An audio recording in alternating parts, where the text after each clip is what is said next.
is a presentation of Fox Sports. We are PLOUFFE. We are KINSLER. Tigers baseball on Fox Sports Detroit is presented by Bell Tire.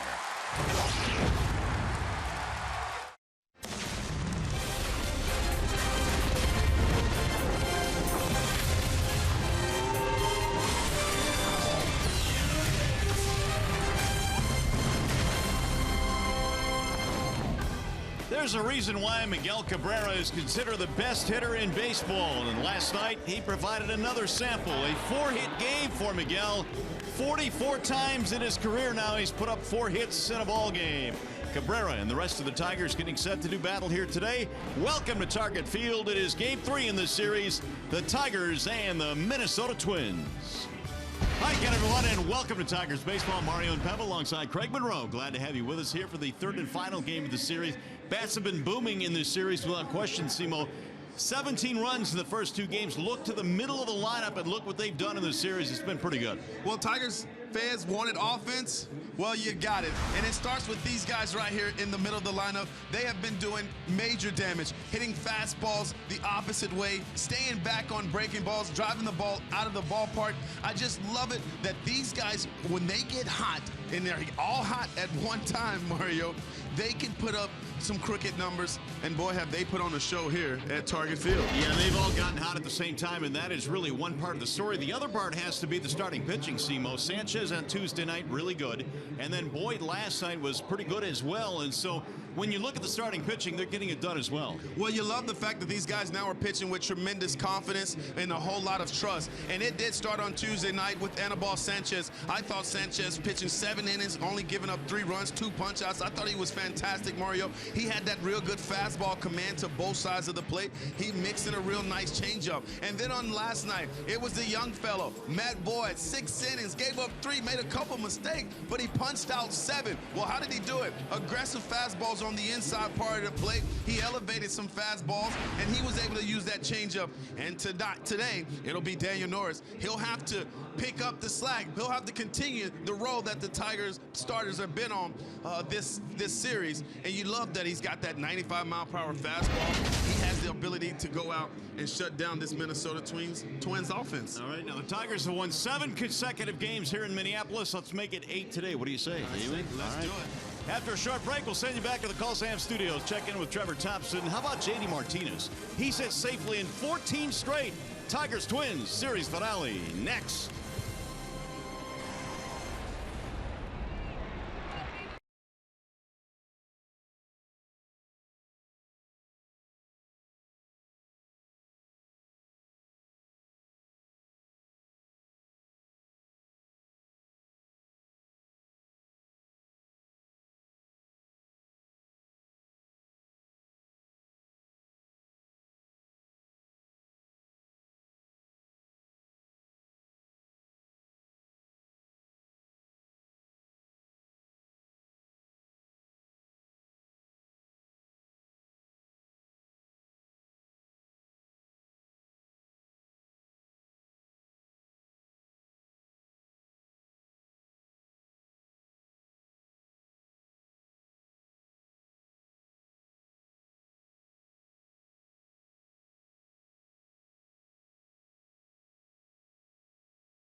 Fox Sports Detroit is brought to you by Comerica Bank. Raise your expectations of what a bank can be when it's time. Come to Comerica and find your summer of performance with great deals at the Jeep Summer Clearance Event. Tigers fans filing into Target Field here today. Plenty of them as well. Tigers and the Minnesota Twins wrapping up this 3-game series here in Minneapolis. And the Tigers going for the sweep here this afternoon. Ian Kinsler will start things off for the Tigers here today. The Tigers starting lineup presented by the Southeast Michigan Ford dealers. Kinsler back in there after a day off yesterday. It'll be Collins in center field. Cabrera's at first. Bmart DHing today. JD Martinez has been awfully hot in that hitting streak. Justin Upton in left. You got McGee, McCann, and Romine rounding it out for the Detroit Tigers. And they are facing the right-handed offerings of the young Jose Barrios. Well, Barrios comes in with a live arm, Mario. Got a fastball that gets up to 97 miles per hour. He'll use his sinking fastball with late life on it. He also mixes in a hard-breaking slider, and he's got a changeup that's starting to be a plus pitch for him. He's got some good arm action with that particular pitch. Look for the Tigers to take the same approach that they took against Duffy yesterday. This young man here likes his fastball, and the Tigers are a fastball hitting team. And so Barrios, who is only 22 years of age, he turned 22 in the month of May, going to work now against Ian Kinsler, who's ready to lead things off and ready to get the bat rolling. He has been in a bit of a slump. That's why he got the night off last night. Ian batting .275 on the year. He'll be followed by Collins and Cabrera. There is no Cameron Maben today. He'll get the day off. And Eric Ibar not playing either. So some changes for the noon start here locally.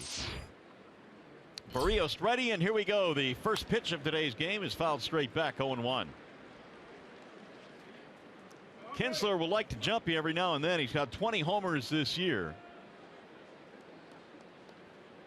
63 runs driven in. And Barrios deals outside. Run the count to 1 ball and 1 strike.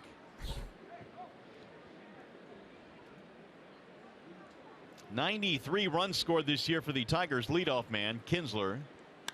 He'll drive this one to center field, straight on a line, and Danny Santana for the out. 1 away. And we'll check out the rest of the Twins defense, brought to you by Tim Hortons. Well, in the outfield, you have Grossman, Santana, Kepler.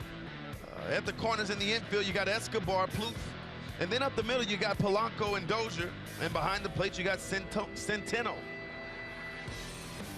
And Jose Barrios on the hill, and he goes back to work now as he faces Tyler Collins and sails one outside, 1-0. 94 on that fastball from Barrios. That'll miss outside, and the count rolls to 2 balls and no strikes. One of the things they're working on with Barrios, Simo, is you'll notice in his delivery he kind of curls the ball behind his back before he delivers to the plate. And they're trying to streamline that a little bit, help his command a bit. But he's still very young, and from what we understand, still very coachable.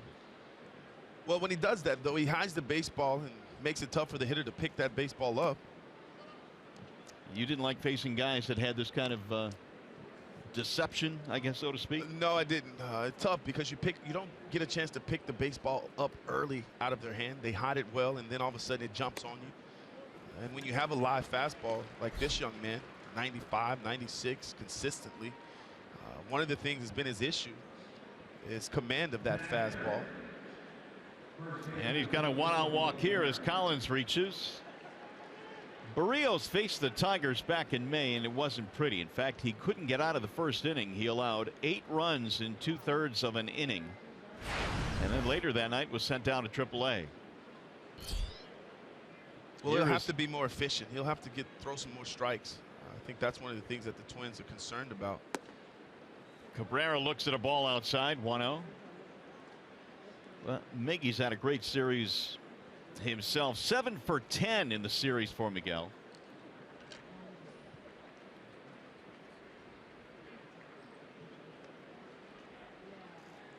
And Cabrera checks his swing. He did not go, according to Field and Culbreth.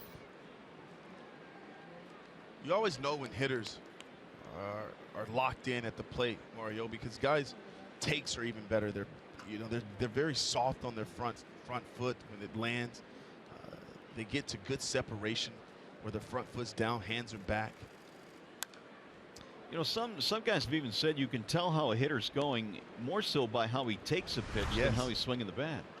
Well, a lot of times when guys are jumping and they're rushing, it tells you that they're not seeing the baseball well.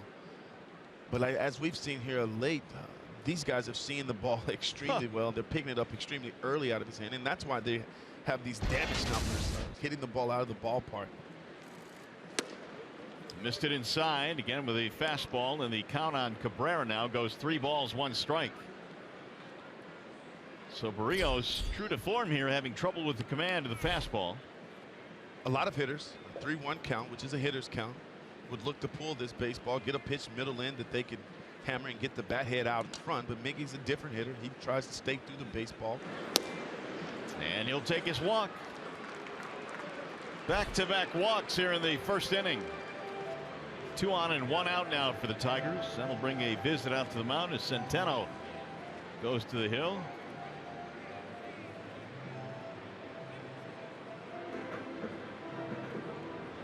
Well, Menards brings you the big money encounter, and this is what you're talking about, Craig. Really struggling with that fastball command. Yeah, and then when you start to look at the opponent's batting average off the fastball, it's a 362 clip.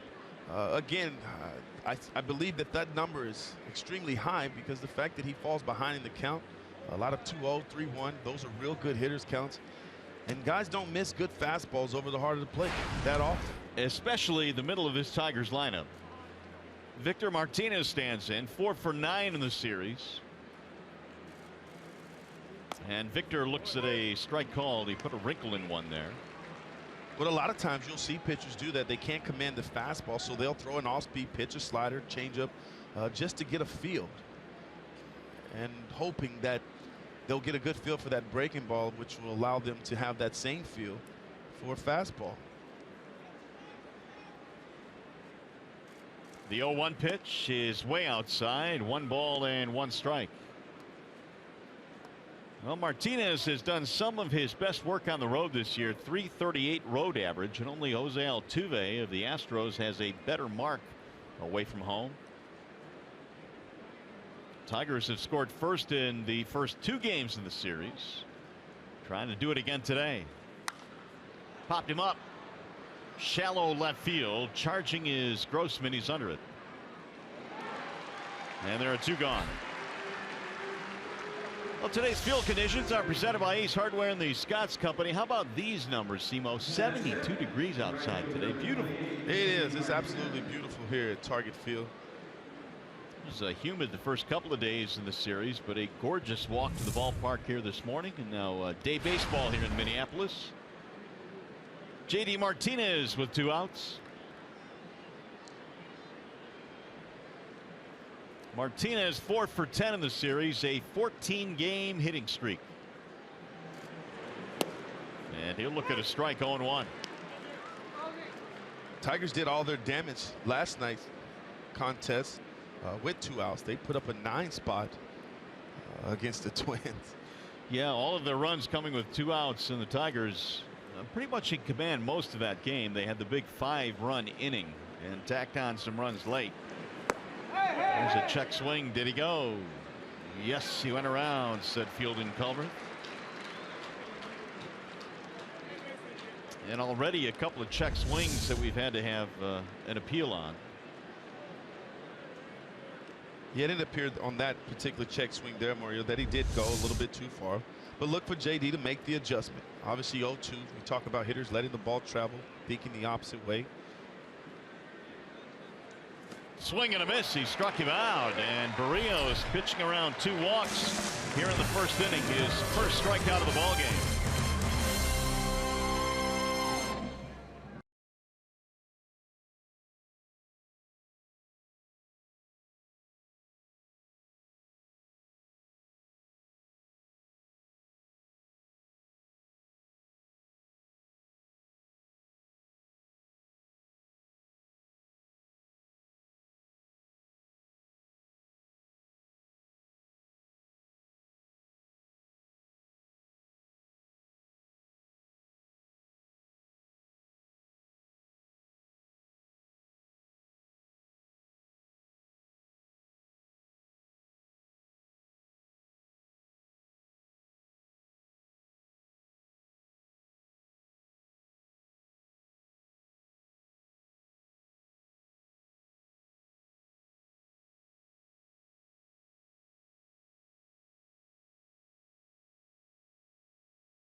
The first, Brian Dozier will get things started. Their starting lineup today presented by the Metro Detroit Chevy dealers. And for the Twins, it'll be Dozier, Polanco, Grossman at the top. Grossman 9 home runs this year, followed by Plouffe, Sano, and Kepler. Bottom 3 today, Escobar, Centeno, and Santana. They are not playing Joe Mauer again today, his second day off. And Dozier now with that power bat from the top of the lineup steps in. 30 homers this year. The first one from Daniel Norris is inside. It's going to be so important for Daniel Norris, Mario, to pound the strike zone.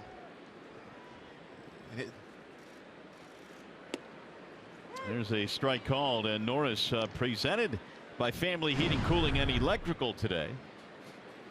He's got a 3.81 ERA. And again, we talked about the command. He gets himself into trouble, Mario, when he's a little erratic. But he has great mound presence. He's got a real nice fastball, gets up to 95. Bouncing ball to third, backhanded pick there by McGee. 1 out. Here's the Tigers defense today, presented by Beaumont Health.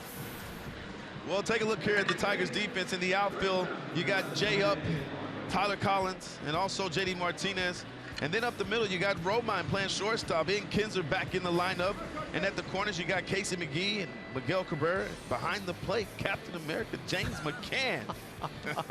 And on the bump, Van Man, Daniel Norris. You got Captain America behind the dish. You got the Van Man on the mound. Yes, sir. Anybody else? Well, you got the Caballo at first base. That's right. Miguel Cabrera. Forgot That's about right. The Caballo. Yes, sir. Here is Polanco. And he rolls one to third. Right there is McGee on the grass. Good start there for Daniel Norris. Couple of ground ball outs. Well, he's already early establishing that he's going to throw that fastball on the inside part of the plate. That's a welcome insight for me because it's going to do wonders for him. It's going to open up the outside part of the plate for him all night, where he can go to that breaking ball or that changeup and really do an outstanding job of keeping these guys off balance. Here is Robbie Grossman batting in the 3 slot here this afternoon. Grossman hit a ball in the second deck in the ball game last night. He has some power. Batting .263, 9 home runs this year.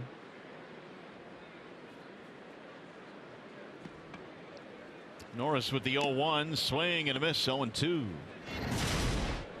Take a look at the swing last night. He got a pitch in his happy zone there. And boy, did he unload on that particular pitch off from Matt Boyd. Twins last night hit a couple of home runs.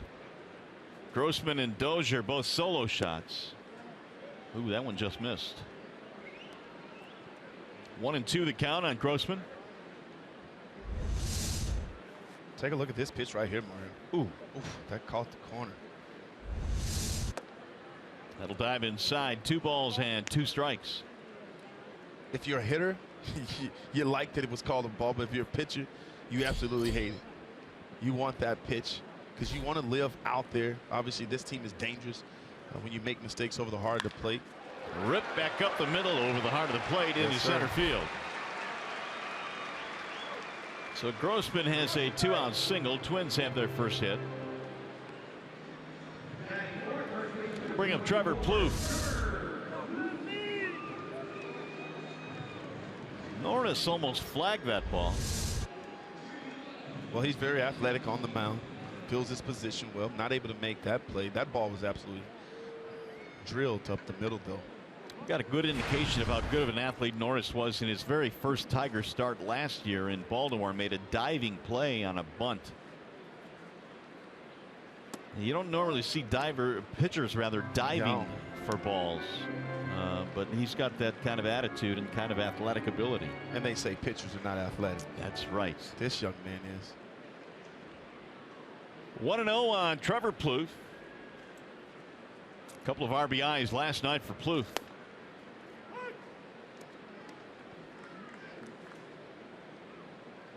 He's playing first base again today. The Tigers throwing 2 consecutive lefties, so Joe Mauer hasn't played the last 2 days.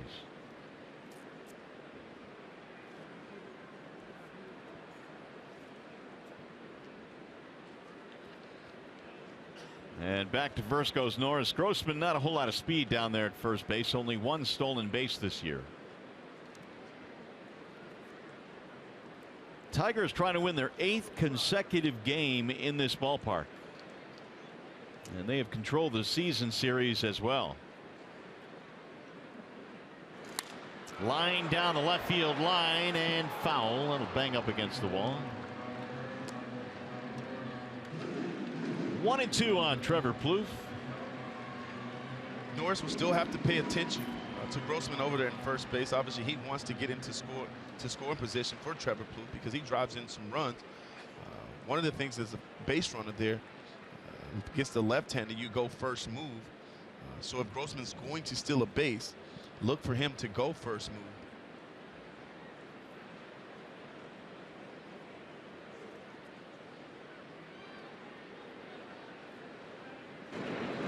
Draw another throw down there at first. So Grossman back in standing up. Here's what we're talking about. The Tigers have won 9 of 11 between these two teams this year. And really, you take away that Cleveland season series, which you can't, obviously. No. The Tigers are in pretty good shape. Cleveland has been a thorn, no question about that. Runner goes, and a swing and a miss. He struck him out. Plouffe is out of there. That'll end the inning. Norris gets his first strikeout.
The red hot Justin Upton starting it off for the Tigers. Yes, he got a fastball that was running in on his hands, Mario. And what was impressive about it, that he pulled his hands, in extremely well. And he hit that ball. I mean, it was an absolute missile to left field. Everything these days coming off the bat very hard from Justin Upton, who has seemingly turned it around very quickly in the last couple of days. It started with, well, I guess the third game of the Boston series when he hit that ball off the center field wall. And then on Sunday had a big day. And Barrios missing inside. 2 balls and no strikes on Justin Upton. He's been a streaky hitter throughout his career. But when he gets in one of these kind of zones, he has the ability to put the team on his back and carry him. Way outside, 3-0. So Barrios, who walked 2 in the first, is on the edge of walking another here in the second. Tremendous talent, has been regarded as one of the best pitching prospects in the game. And he's taken all the way. Strike called. These guys can be tough to face at times. We call it effectively wild, because you can't, as a hitter, you can't get comfortable in the batter's box. Ball 4 outside, leadoff man on. the third walk already for Berríos. Hey, stay tuned to Tigers Live following the game. We'll select the Fox Sports Detroit Tigers player of the game presented by McDonald's. Stop by for your breakfast favorites now being served all day. And in the interest of being fair, Simo, we're going to let the truck go first today, picking the player of the game. Okay. So we're waiting on their pick, and then we'll pass that along, and then you'll be second. All right. I'm ready. I'm ready to go. Oh, the truck is gone with Ian Kinsler. Wow, my Tiger, they took him. They snatched him. They did. They knew. See, they were doing some pregame planning here. Yes. They asked you? They did. You said Kinsler? Yeah, well, I thought about it. Yeah. I said he was due. All right, truck and half Kinsler. Who do you got? Well, I'm going to go with Andrew Romine in the bottom feeder in the ninth hole there. The bottom feeder. I'm a fan of the bottom feeders. Listen, I was down in the bottom of that batting order in 2006, 7, 8, 9. Yeah, that's when the bottom of the order in 06 was hitting like 1,000 home runs. So that was a pretty potent lineup. We took it personal down there, Mario. Casey McGee, the batter here. And he fouls it off. All right, so we've got Kinsler, we've got Romine, and I'm going to go with, I got a hunch today. I'm going with Tyler Collins. Wow. Yeah, I like that call. I like that. All right, so there you go. I like that we didn't just go from Miguel Cabrera. Oh, yeah, that's too easy. Martinez, JD Martinez, J up. They're all locked in. Okay. I think Andrew Romine, that's a good call. Tyler Collins, that's a nice pick right there, Mario. Another ground ball foul. Of course, I had Miggy last night, and he had a 4-hit night, so I guess I win. You could have followed it up, huh? I could have, but that wouldn't be fair. There's my guy right there, Tyler Collins. Can have a big day. He's already got a walk.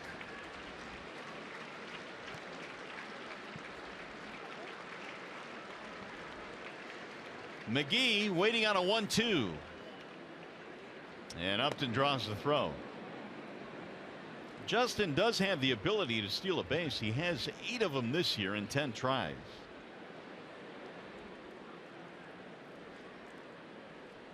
McGee is 1 for 8 in the series. And the runner goes. Oh, what a huge jump. There's going to be no throw at all as Upton steals that one on Berríos. Berríos never stopped him, never looked over. Give up to some credit there. He knew exactly. He was off and running, and Berríos never looked over there. And he cruises in to second base. Is it too late there for somebody else to step off? No, I think that's exactly what has to happen. But when you start to talk about a young Minnesota Twins team, guys just didn't respond and let him know. Flare to right field. On the move there is Kepler, still coming. Nice sliding catch. Kepler with a sliding play in right. 1 gone. Kepler showing off some range right there on that particular play. He's showing his athleticism. Nice, outstanding play. Runs a long way, and then nice catch with the slide.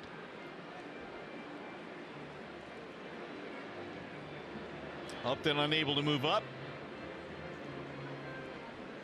Tough play right there for Upton to move up. Not sure if Kepler was going to get to that baseball. And so you want to go halfway, because if it does drop, you have the opportunity to possibly score there. And Upton's close. He's close. And he realizes that Kepler made the catch, so he stays there at second base. But he's in scoring position right now. Here's McCann. Bender missing low, 1-0 on James McCann. Maury, I always felt like when you're facing guys that are a little erratic, not sure if they're going to be around the plate, as a hitter, you have to hit to your strength. And so whatever your zone is, you have to be focused and patient enough to get that particular pitch. There's a strike called on a ball that got away from Centeno. Well, McCann, like Upton, maybe not to the level of Upton, has shown some signs of breaking out of a season offensively that has not been up to the standards he kind of set last year. But really, when you look at the numbers, got 10 homers. He's knocked in 39 and missed much of the early part of the season. The 1-1. He went around, said home plate umpire Jim Reynolds. He also made some mechanical adjustments. And again, when you make mechanical adjustment, it takes you some time to gain some trust and some confidence in that approach. And I think that's what James McCann went through early when he was scuffling. And now you're right, he's trusting that approach and he's hitting the baseball well. Pulled to the shortstop out of the reach, and Polanco into left. That'll move up into third. He'll stop there, and McCann with a 1-out single. And the Tigers have something going now here in the second. Nice little slider here, and he's simplified his approach. Look at him get the front foot down, stays back, and allows the hands to work alongside the hips, and that was beautiful. Hitting that ball through the hole there to the left field. Here is Andrew Romine now with a chance to do some damage for you here, Simo. Well, I'm counting on him today. He's my pick to click. Willie had a big 2-run single in the 8th inning last night, which tacked on some runs for the Tigers. 2-out 2-run single. And he shoots this one. Oh, what a diving play. Dozier to second. He threw it away. A run will score. McCann all the way to third. They're going to stop him there. And to second base goes Romine. What looked like was going to be a spectacular double play turns into something not so good for the Twins. Well, the Twins have had trouble on the defensive side of the baseball. They lead all Major League Baseball in errors. And in this particular play, Dozier made an outstanding play, but just wasn't able to finish that play. Take a look at this, though. I don't know how he even got to this ball. An outstanding grab there, diving grab, and then he throws it away. And so the Tigers get a run. Look at him lay out for that. That's an outstanding play. But again, you have to be able to finish that play off, and Dozier wasn't able to get the ball to Polanco at second base.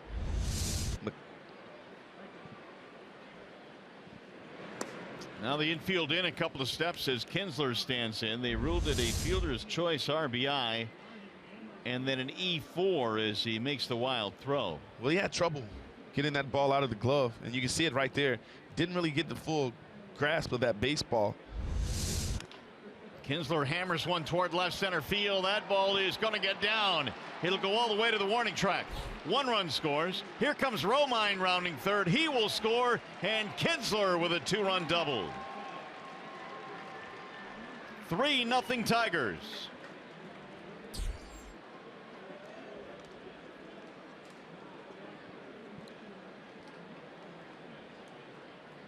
So Ian back on track. Take a look at this swing here, though. Got himself a breaking ball. It stayed over the middle of the plate. KINSLER getting that front foot down, pulling the hands in real nice. Stayed back on that breaking ball as well. And the truck pick already doing work. The truck is slapping right now. Yeah, they are. A little noise coming out of the truck. He was 1 for his previous 30. And he's driven in 2 here to make it 3-0 Tigers. And Paul Molitor's got to be thinking, man, not another long day. Tigers had 17 runs in the first 2 games of the series. Here's Tyler Collins. Fouled back 0-1. They're really taking advantage of the Minnesota Twins' young pitching staff in this particular series. These guys have continued to fall behind in the count, putting the Tigers in very good hitters counts. And even when they get ahead in the count, Mario, they have not been able to bury those breaking balls and get the Tigers hitters to chase. Collins shoots one in the air to shallow center field, and it's going to be caught there by Santana. This will be the second out of the inning. Holding at second is KINSLER. And now Miguel Cabrera. So for the 3rd straight game, the Tigers have scored first. And now we'll see if Miggy can add on.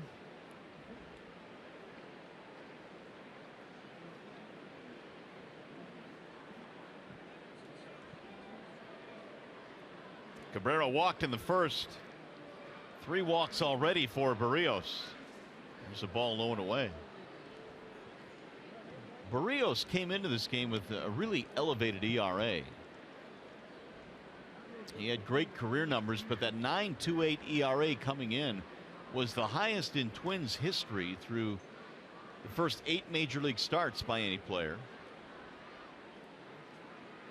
There's a bouncing ball to third, fielded there by Escobar. That'll end the inning. A good inning for the Tigers. 3-run frame highlighted by Ian Kinsler. 2-run double. 3-0 tie.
Sports Detroit brought to you by Bell Tire. Get the lowest tire price, period. Bell Tire.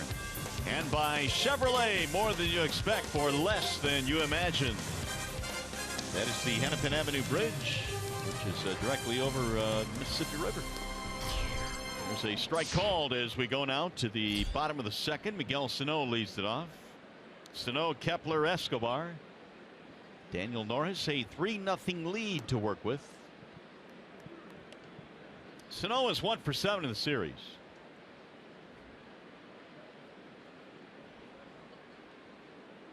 Here's the 1-1 pitch. It'll bounce in 2-1.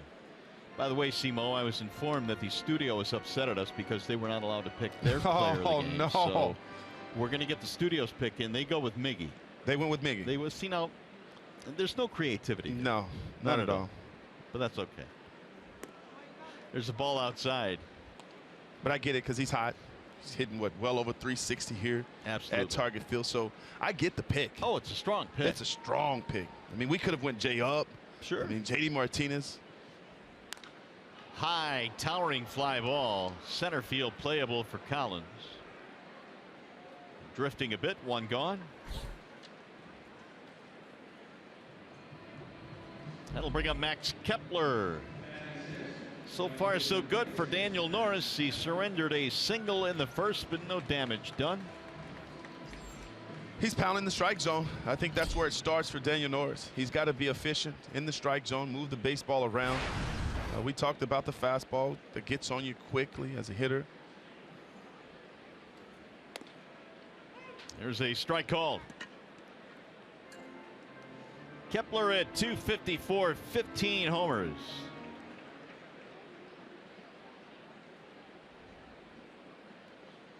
He had a series earlier this year against the Indians, and Cleveland, for whatever reason, has struggled against the Twins. But in that series, Kepler had 10 RBIs and 4 home runs. Well, you can kind of see why. He's got a very solid approach at the plate, very smooth.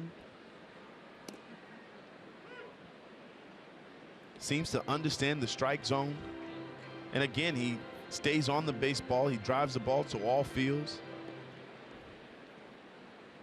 15 homers this year for the rookie Kepler. He'll shoot that one on the ground to first. It'll be a foul ball. Kepler, a very mature young man. Talking to Joe Valver, their bench coach, a couple days ago, and they love this kid. They think that this kid's going to be the real deal. They love his athleticism. They love his approach at the plate. He's got an absolute strong arm.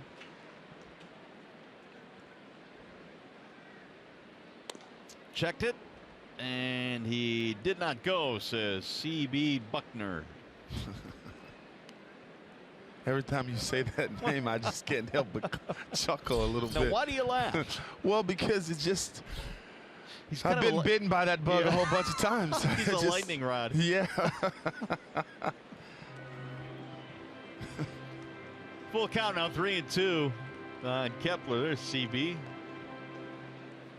He's been around for a long time. CB had the plate last night. Down at third base today. Here's a drive in the air toward left, not deep. Upton is under it. 2 gone now, and as we check out the standings, Tigers have a chance to sweep here today. And you know what? Cleveland right now with a 5.5 game lead. Simo, we were talking about the fact that they're playing Texas the next 4 days. And it's going to be tough down in Arlington at Globe Life Park. That team is playing great baseball. Their lineup is long. 1 through 9, they're strong. Their pitching has not been bad at all. They've got a decent bullpen. They are facing Cole Hamels, I believe, tonight in game 1 in that series. That won't be easy. Never is. He's one of the game's best lefties. Eduardo Escobar batting .261 with 2 outs, nobody on. We're in the second. Tigers on top 3-0 early. Little looper back at first. Miggy can't get it. It'll drop in, a base hit. A bloop single for Escobar.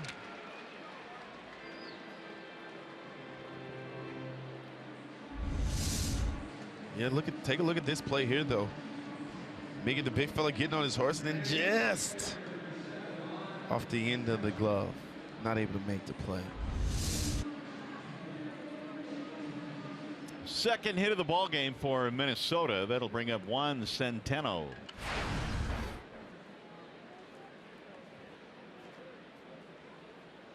Centeno is 0 for 3. Caught the first game in the series.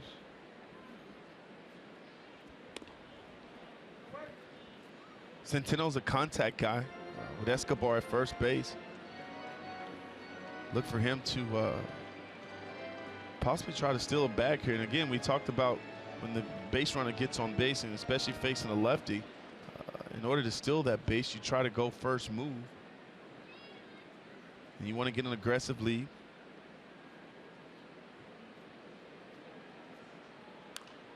Flared foul back out of play. 1 ball and 1 strike on the native of Puerto Rico, 26 years old, Juan Centeno. Big league time with the Mets and Milwaukee over in the National League.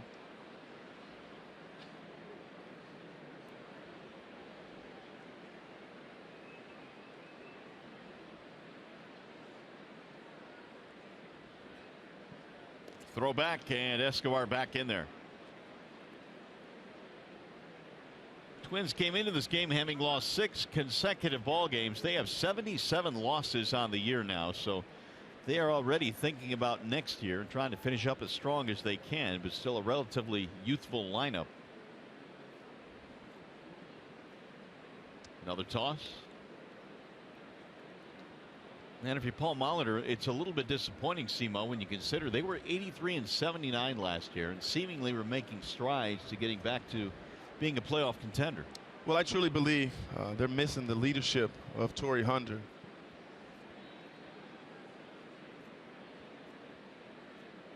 Here's the 1-1. Low, ball 2. Well, Tigers know all about the leadership that Torrey Hunter brought to their clubhouse. Well, he just brings that edge, that football mentality. He pushes guys. He gets the most out of guys. I got a chance to play some golf with him this offseason, and that was one of the things that he talked about, you know, getting these guys to prepare, to work harder. Low, ball 3. Twins this year started the season 0-9 before they finally beat the Angels for their first win of the season, and then they had an 8-game losing streak in May. So from the get-go, they were really behind the 8 ball this year. Yeah, I just think there's something to be said too, Mario, about a veteran leadership inside a clubhouse, especially one that's won and had success in their career. Runner goes, then a swing and a foul back. 3-2 now on Centeno. Here you go. The Twins went from a .512 winning percentage in 2015 to where they are right now. That's the largest decline in win percentage. How about the Angels too? I mean, they've struggled this year with Mike Trout in center. I mean, he's putting up tremendous numbers, but then you start to look at the Pittsburgh Pirates. I think in large part because McCutchen hasn't been the player that we've seen and come to love. Yeah, those two teams a surprise on that list. Runner goes on 3-2, grounded right to Cabrera, and that'll end the inning. No runs, one hit, one man left, two in the books. Tigers up 3-0.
As we go to the top of the third here at Target Field, Bernstein Advantage brings you the scouting report, and we're going to really kind of zero in on the middle of the Tigers lineup in this ballpark, and the numbers are just kind of gaudy. Well, here you got to think about these guys' approaches at the plate. All of these guys have something in common to me, and they use the entire field.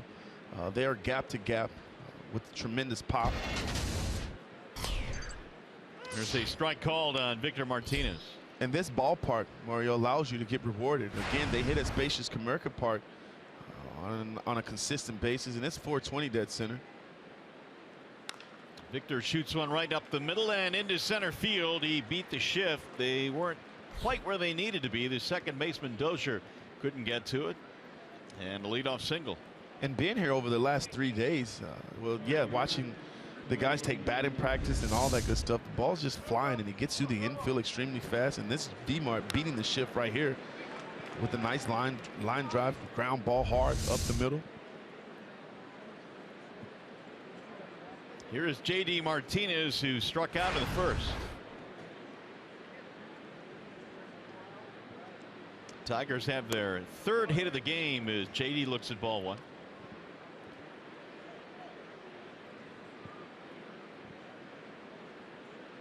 The Twin starters throughout this series have tried to crowd J.D. Martinez with fastballs on the inner half of the plate. There's one that missed inside, and the count goes 2-0. And then going to that slider down and away, which he chased in his first at bat. Look for J.D. to make the adjustment. Student of the game.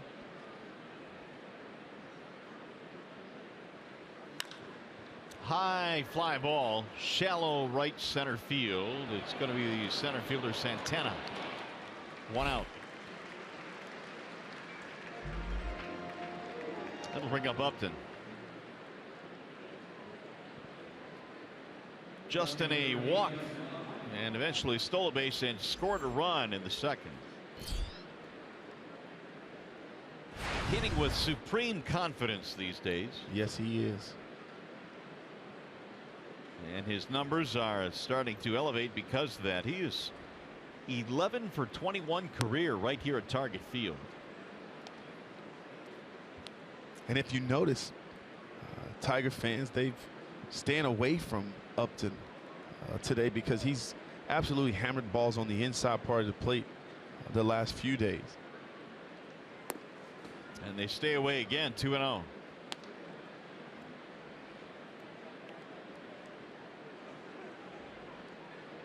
Upton now has multi-hit games in his last 4 straight to kind of turn things around.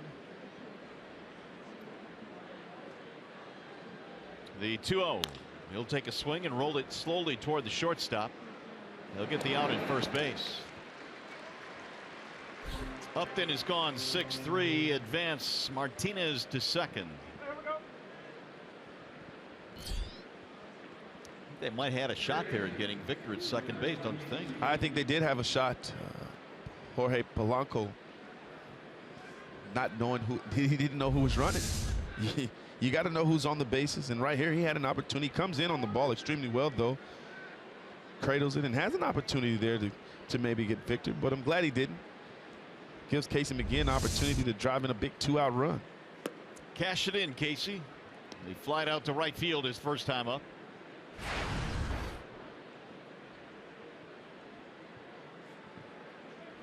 McGee now 1 for 9 in the series.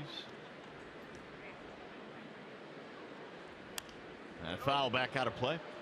It's going to be interesting, and Brad Ausmus talked a little bit about this before the game today on what they're going to do when Iglesias comes back, and that subject was broached with the skipper, and he said, well, he's not going to necessarily play every day because if Ibar continues to play well, then Eric might get some reps at short as well, and not third base like we thought might happen. Well, he's swinging the bat extremely well, and so you don't want to take him out of the lineup. Might take. There's a bouncer up the middle and a diving stop. Dozier. He's going to throw, not in time. A one-hopper to first base. They almost got the runner. Yeah, Dozier's made 2 outstanding plays, showing off the range a little bit. Can't believe that was as close as it was. Ball on the inside part of the plate. Casey McGee hits it up the middle, but Dozier, I mean, showing tremendous range there up the middle. Casey McGee sniffing, though. You're sniffing when you hit that ground ball up the middle. You're sniffing. But take a look at this play here. Lays out again. This time going to his right from his knees. Makes the throw, but not in time. Casey McGee beats it out. Infield knock, and that'll bring up James McCann with 2 outs.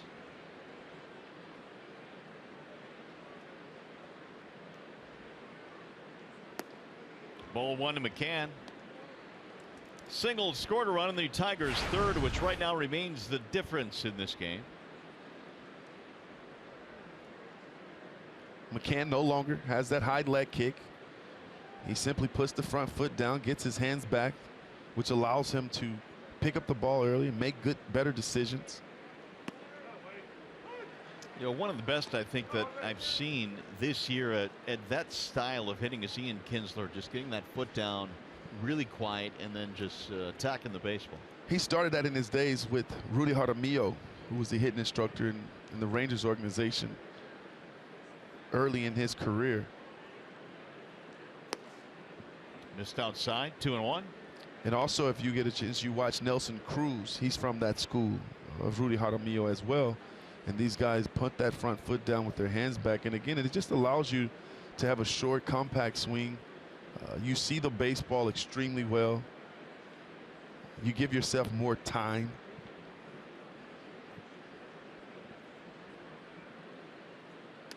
Way inside, it'll roll away from the catcher. Only one man will advance, and that's McGee, as Victor thought better of it and turned around and headed back to third base. He made the right decision there.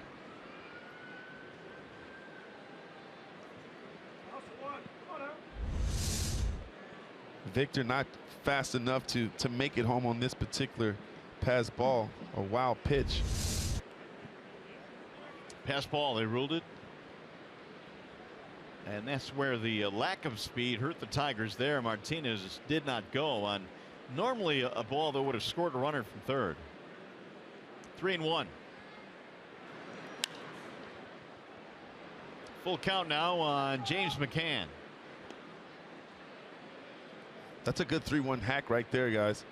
You don't want to get cheated. When you get in those good hitters count, young hitters, 3-1 count, be aggressive, get a pitch in the zone. That pitch was over the heart of the plate. James took a very aggressive swing to that particular pitch, and now with 2 strikes, now you can shorten that swing. You can let the ball get a little bit deeper, think more towards the center to right center part of the field. That way it allows you to stay back on breaking balls, on change-ups, put you in a better hitting position.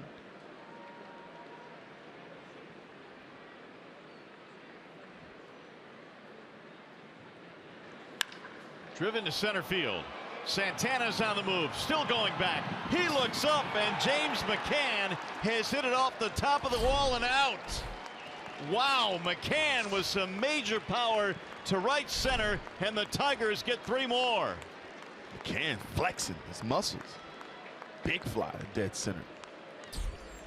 Number 11 for James McCann. It's 6-0 Tigers. Take a listen. The 4-seam fastball again. Berrios trying to get that fastball out away from James McCann, but he didn't get it out far enough, and McCann was able to put a really good swing on it to drive in 3 runs. Number 11 for James, and the Tigers have a 6-0 edge now. Bases are empty with 2 outs. And a swing and a miss by ROMINE.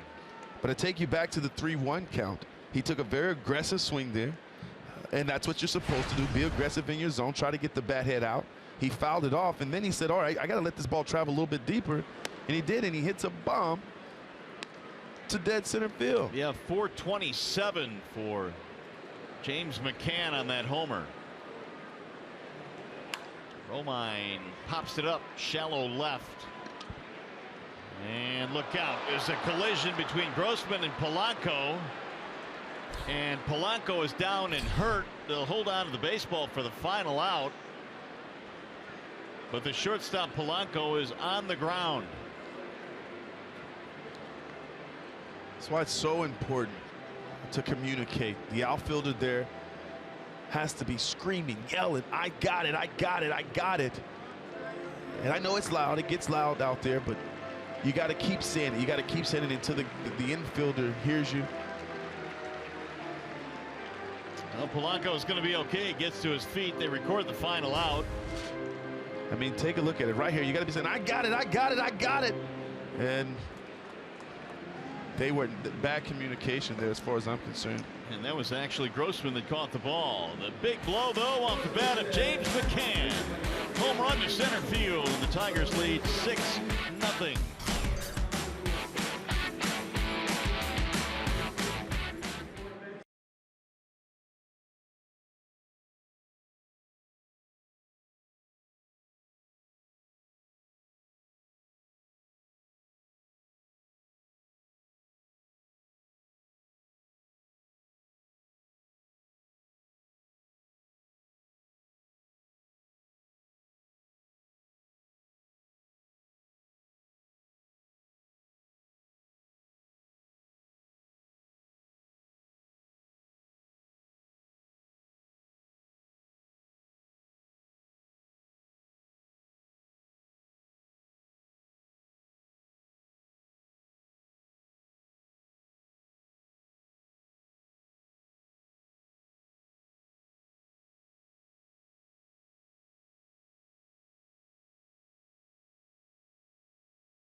3-run shot, and the Tigers now lead 6-0 as we go to the bottom of the third.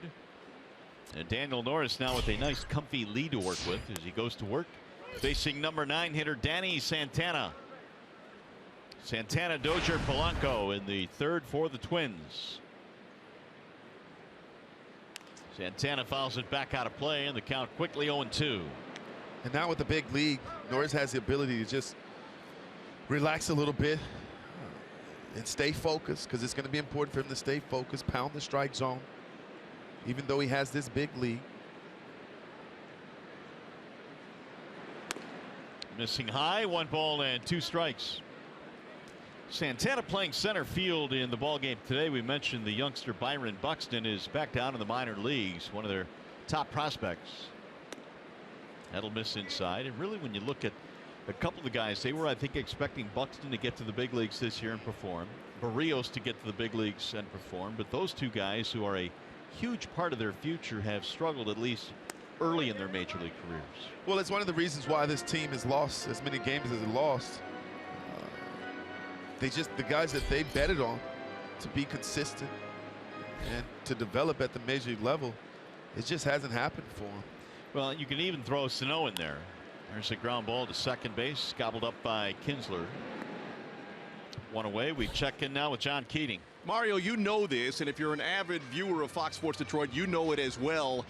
I have a history with mascots, at least 2 mascots back in the day. It has to do with a bottle of hairspray. And so yesterday, there was TC the Bear leading a parade, and because it's sort of my habit, I'm just politely urging the mascot, just move it along, keep on walking. Well, apparently TC got word of me asking him to move it along and was ticked. And so today, during the pregame show, he actually made an appearance, standing behind me, giving me what I think was probably a disapproving glare. So literally, I poked the bear. You can't do that. Terrible. I should know better. TC is such a friendly bear. I can't imagine him glaring at anybody. Oh, it was a glare. At least I want to believe it was a glare. You've gotten a couple of glares shot your way through the years, Keats. Indeed. By the way, we're not going to let you go without explaining the hairspray thing in Chicago a couple of years ago. Oh, man. Well, it was mascot day at U.S. Cellular Field, and there were, it felt like 1,000 of them. And so I was on the field, and one of the mascots actually reached into my briefcase, pulled out the little bottle of hairspray I had, and proceeded to pump it all onto my hair as I'm live on the air. And the producer, who's in my ear, she couldn't even talk. She was laughing so hard. So I was out there on my own, and I was sticky for most of the day. All right, man. Take care. Stay away from those mascots. You got it. All right. Meanwhile, Norris strikes out Dozier. 2 gone here in the third. Speaking of mascots, my daughter Morgan, oh my God, if she sees one of those mascots, is that right? Oh, she goes the other way. I mean, and it scares the bejesus out of her. Oh, it scares her. Oh, it scares her. She's out. She's running. That's not the purpose of the mascots. No. I said, Morgan, they're not going to do anything to you. Here is Jorge Polanco now with 2 outs. Tigers lead 6-0. There's a strike called on Polanco.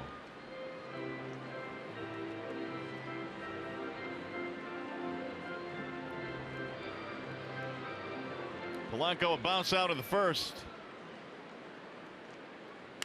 He'll drive one in the air toward left field. Upton is on the move to the warning track, and that'll be a 1-2-3 for Daniel Norris. No runs, no hits, nobody left.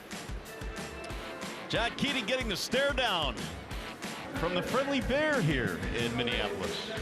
Only Keats.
Top of the fourth, it'll be the top of the Tigers lineup. Ian Kinsler gets it started for the Tigers. And the first pitch is grounded towards short, flattened out there for Polanco. And one gone. Time for a game break now with Mickey York.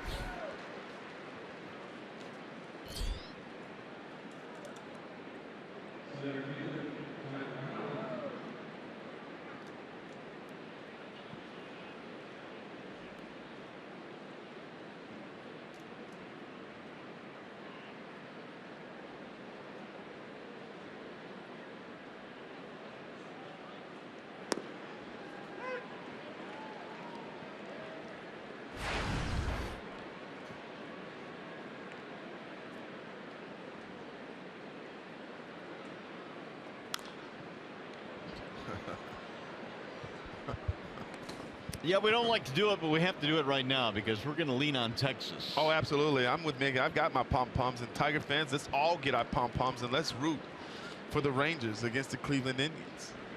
Tyler Collins looks at a ball inside. Now, it's not out of the question that the Rangers could take 2 out of 4, maybe more in that series. And so with the Tigers coming up a series against the Angels, the schedule's starting to really fall into the Tigers' favor now, but we kind of figured that. Yeah, well, when you look at the games that we have left, especially the games in the division, we got 8 left against the Minnesota Twins.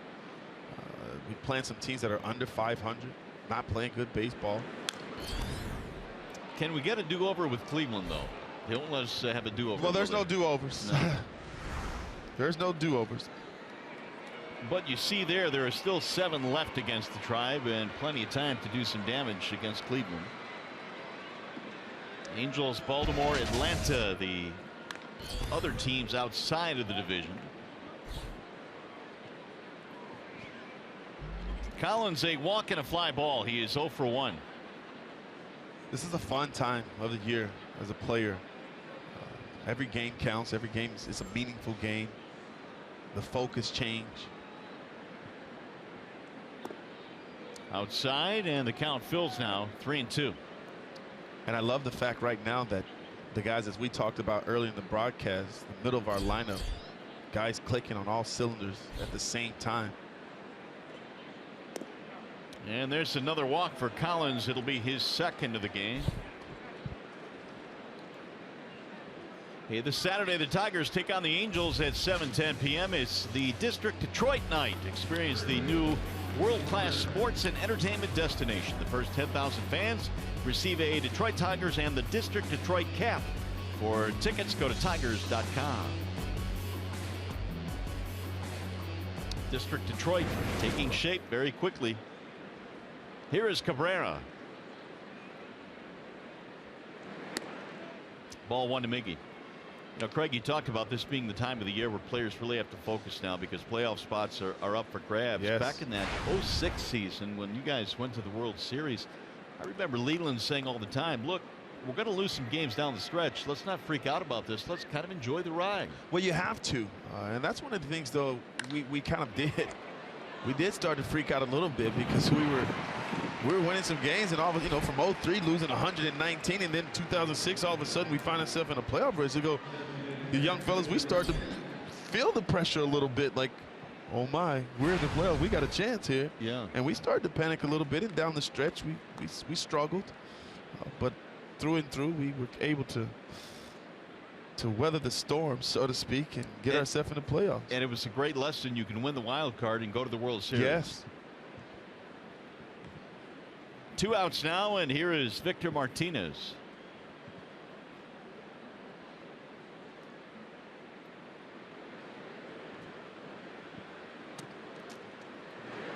And Barrios hits the outside corner, a strike.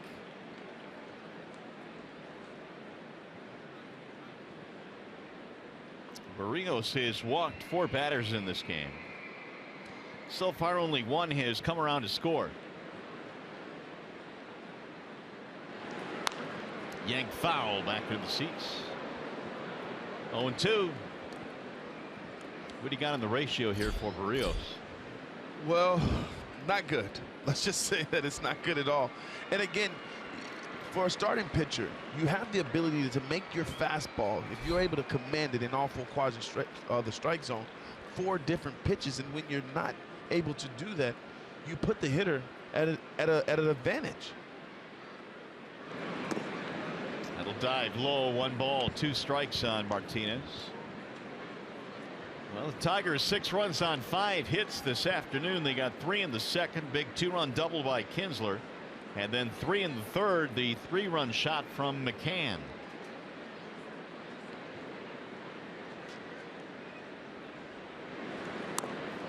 Just off the plate, and now V-Mart has the count of 2-2.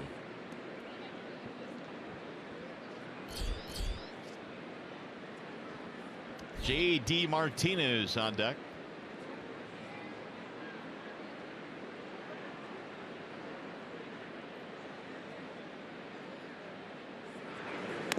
Way outside, so he's gone from 0-2 to 3-2. Again, Barrios still very, very young. He is only 22 years of age, out of Bayamon, Puerto Rico. Was ranked the top prospect for the Twins in 2016 by MLB.com.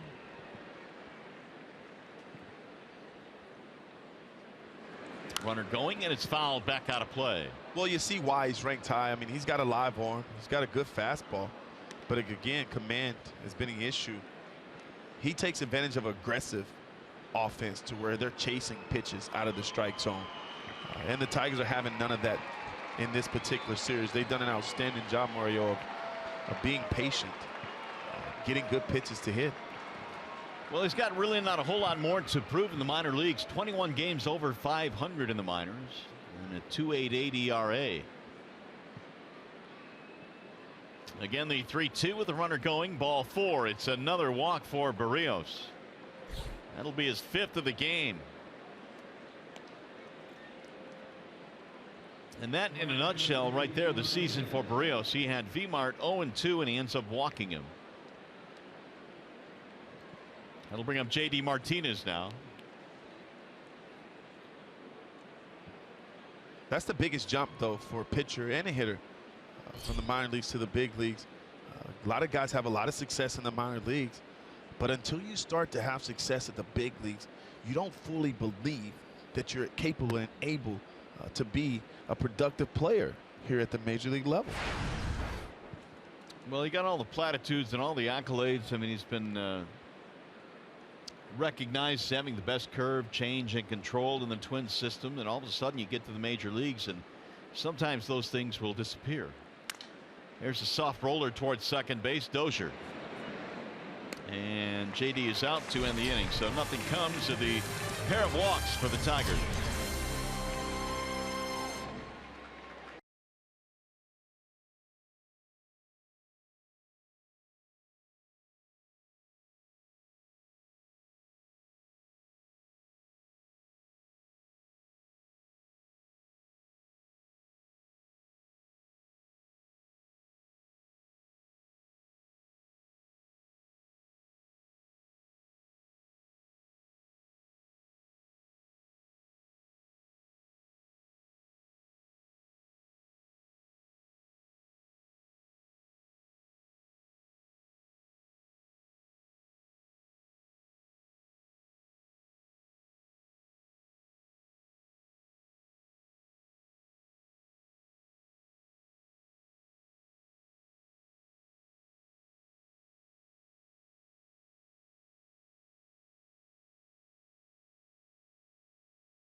FS1, Chris Bryant and the Cubs battle the Dodgers, and then the Tigers tangled with Mike Trout and the Angels.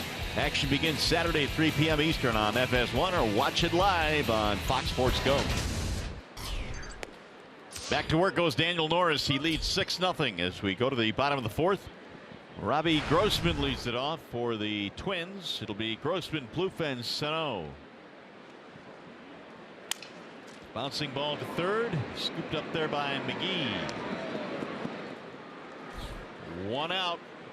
Time for T-Mobile's greater coverage of baseball. David Ortiz homered in the ball game last night, Simo, and now that gives him 30 home runs this year. And he's talking about retiring at 40 years old, still hitting 30, on pace of driving well over 100. Jeff Francoeur acquired by the Marlins. Rich Hill finally made a start for the Dodgers, and it was a good one. Coming off the disabled list. It's a high fly ball to center field for PLOUFFE. Collins coming over. Daniel Norris, a couple of quick outs. There was nothing better than a one-pitch out. Not at all. Not if you're the pitcher. As a hitter, I'm thinking, no, man, I just missed that pitch. Here is Miguel Sano. That is 6 straight retired by the Tigers lefty.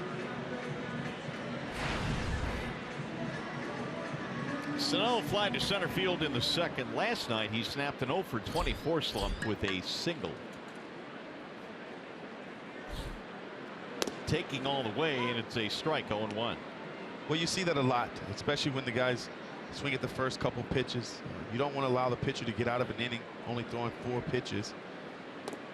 So you're told to take that first one, try to work the count to get him to throw some pitches in this particular inning. But I like how Daniel Norris is working. He's pounding the strike zone on the inside part of the plate.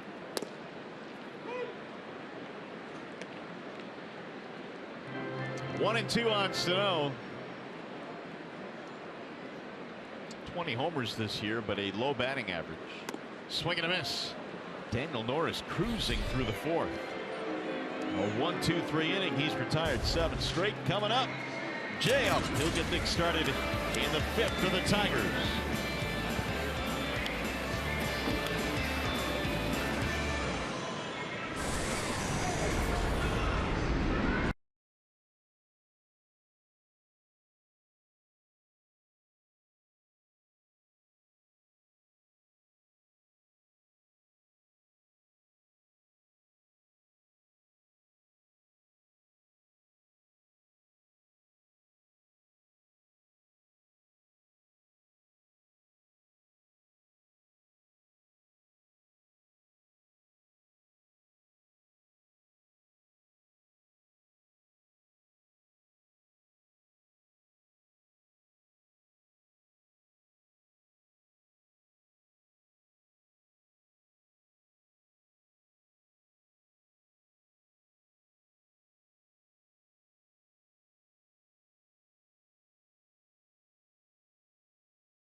Of the Minnesota Twins, they lead 6-0, and they've got Justin Upton leading it off here.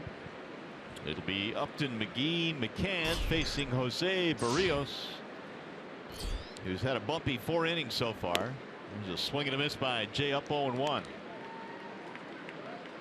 Upton walked, stole a base, scored a run in the second. Tigers took command with a 3-run second, 3-run third. And Barrio steals a strike, now 0-2.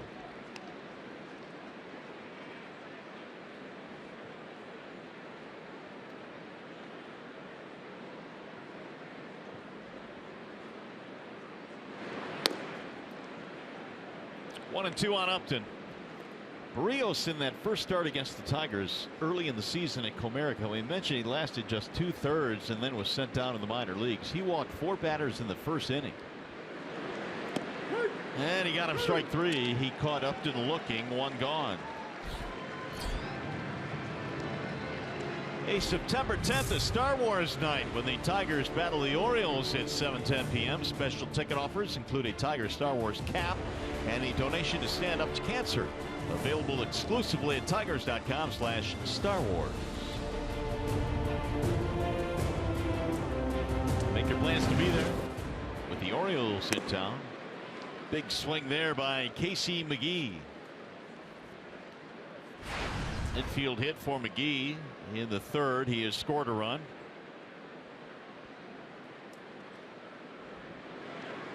Swing and a miss.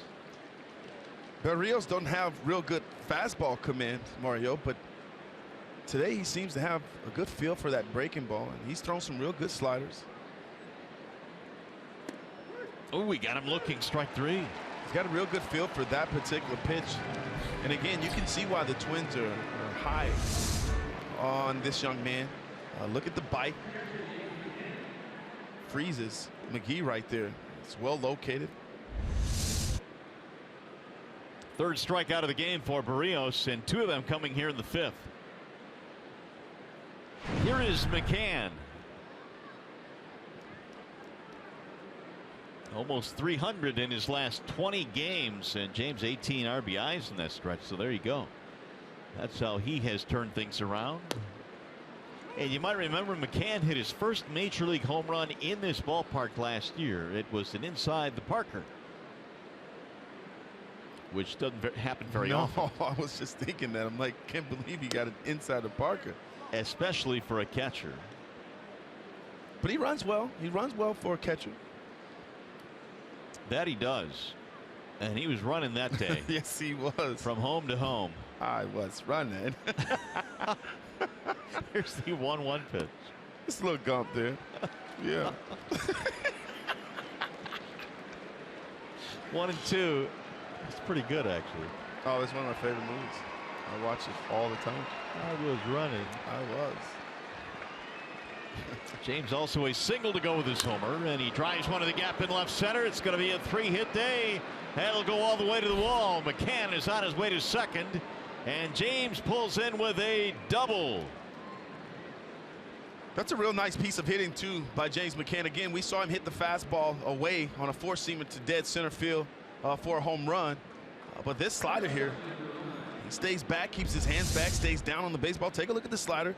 He's a little bit out front, though, but look how he keeps the hand back and stays through that baseball. So important, young hitters, to hold on to that angle and not rolling that ball over. He stays down and through that baseball, which allowed him to drive that ball in the left center gap.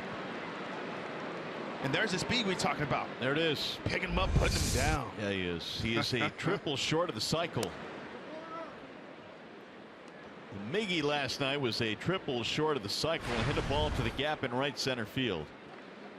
And we were just hoping he was going to go for it. I love the dugout reaction. JV was leading the charge. Come on, make it keep going. Yeah, he'd have been out by 100,000 feet. He would have been out. But it would have made for good television. Yeah, it would have. 2-0 the count on Romine. There you go. 34 hits now for the Tigers in this series. I mean, they've really put on a clinic. They drove the ball to left center gaps. They hit the ball to right center gaps. They've hit some hard line drives like through guys. They've played long ball. Love it when everybody's getting into the action. It feels good in that dugout. Romine pops it up. Shallow left field, long run for the left fielder Grossman, and this time POLANCO peels off. Yeah, he wants no parts of it. Nope. Tigers baseball presented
Here's their next opponent, the Los Angeles Angels. They have been struggling, 53-73.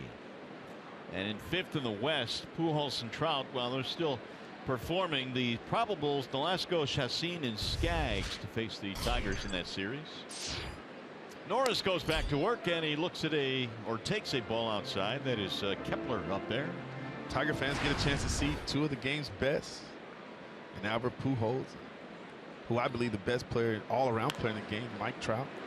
Bouncer to third, right at McGee. 1 out. Yeah, it'll be an interesting series. I think the Tigers certainly should have the advantage being at home against an Angels team that right now is nowhere near the club that was playing earlier this year. And they've also played really good baseball at home this season as a whole. How about Norris now? He's retired 8 straight. Well, his tempo. He's getting the baseball. There's a lot of trust between him and James McCann. He's not shaking off. He's throwing every pitch with conviction. You mentioned that word tempo, and sometimes that can be a tricky thing because it appeared Simo in his last 2 starts, he seemed really amped up in the first couple of innings and maybe got ahead of himself a little bit. I would agree. I felt like he was a little juiced up a little bit, but now it seems today he's a little bit calmer.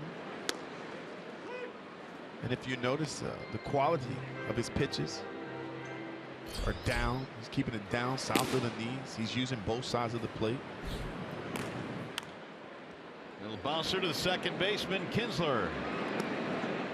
2 gone.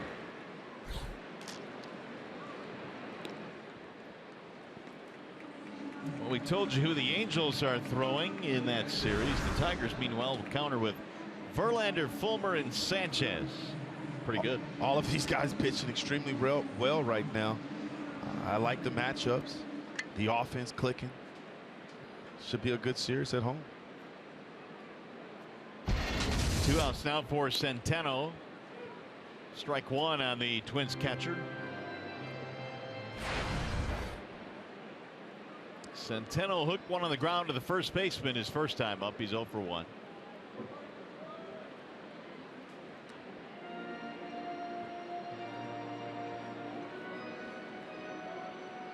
Daniel Norris has lasted 5 innings in 14 of his 18 major league starts, so he's not been able to go deep into games, and that's the next step for Daniel, who seemingly will be able to do that today. Daniel's also had trouble, obviously, with command, but he's been pitching ahead in the count. But yet the guys still foul off a lot of pitches against him, not able to put them away. But today's been a lot different. I'm encouraged what I'm seeing from this young man. He's got top of the rotation stuff. Nice breaking ball. Today's showing a lot of confidence too in that particular pitch as well. He's thrown it at first pitch. He's thrown it ahead in the count. He's thrown it behind in the count to get back into count. He has allowed just 2 hits in this game, both singles early, and that's it. Swing and a miss. Centeno is down, and 10 in a row retired by the left-hander Daniel Norris. He's on a roll. A gorgeous day here in Minneapolis. The Tigers in command here, 6-0 in the other 5.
Game summary this afternoon. What a big day for James McCann here this afternoon. SEMO 3 for 3, a 3-run homer in the third, and man, you talk about Upton, but he's starting to turn it on now too. He really is, and that's a welcoming sight. When you start to look at what the guys at the top of the batting order is doing, the guys at the bottom have to contribute. And you like James McCann down there getting busy. He's 3 for 3 today. That nice 3-run home run to center. Meanwhile, new pitcher now. Barrios done for the day. Michael Tonkin comes out of the bullpen. Well, Michael Tonkin stands about 6'7". He will throw downhill. He also has some life on his fastball. Fastball gets up to 97. Has a real nice slider, but he has some arm movement on his two-seam fastball in on the right-handers, away from the lefties. Daniel Norris has done great work today. Barrios threw 97 pitches to get through 5 innings, and it looks like KINSLER is hit by a pitch to start things off in the 6th.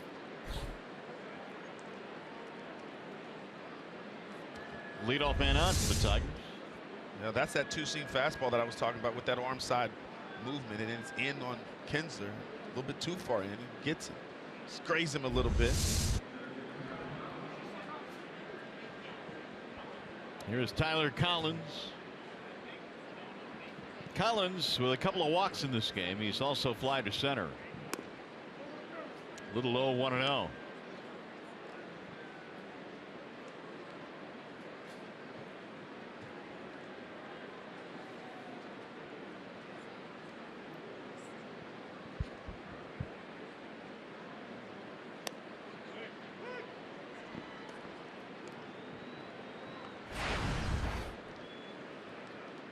Collins 4 homers, 12 RBIs this year, getting the start in center field and batting in the 2 slot. Maben getting the day off today, as is Ibar. There's a bouncer foul down the first base line. I was talking with Tyler Collins early in the season down at the ballpark. He was talking about the adjustment that he made from last year to this year. He was trying to shrink the strike zone. He felt like that he was chasing too many pitches out of the zone, pitches that he couldn't really handle. And early on, he worked that approach to perfection.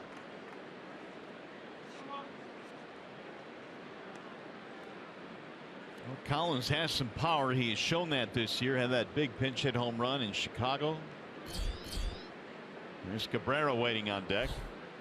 Well, he has the right thought process. Again, you want to hunt pitches in your particular strike zone that you like.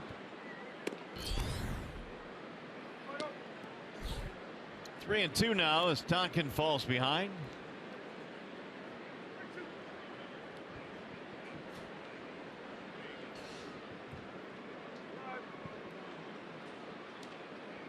Runner goes, and a foul back to the screen. KINSLER on the move there. Brad gets a runner started here with nobody out.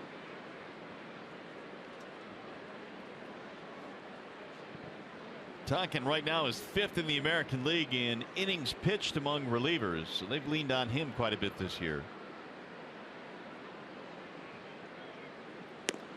And runner goes again, but it's ball 4 high, and the Tigers have 2 men on. Nobody out. Here's the Magic Moonshot presented by Magic Window. We want to flash back to do this. August 25th of 07. It took a while. The Tigers finally beat the Yankees at 3:30 in the morning on this Carlos Guillen walk-off home run in the 11th. A 4-hour rain delay. The game didn't start till after 11. And SEMO, we were there till 3:30. No way. And everybody wanted to buy Guillen breakfast because he ended that game, man. I bet they did. We were looking at possibly seeing the sun come up at the ballpark. 3:30? 3:30 before it finally ended. Cabrera now with 2 men on and nobody out. Drill to center field. Santana comes over. 1 gone. Runners hold. By the way, Twins pitching in this game with 6 walks. That'll bring up Victor Martinez. Yeah, the Twin pitchers can't seem to find the strike zone today, and the Tigers are taking advantage of it. They have absolutely took some great swings. They've barreled him up. They've hit the ball extremely well today and throughout this whole series. Guys putting together a solid approach. Tigers had 14 hits in each of the first 2 games. They have 6 more today to go with their 6 runs.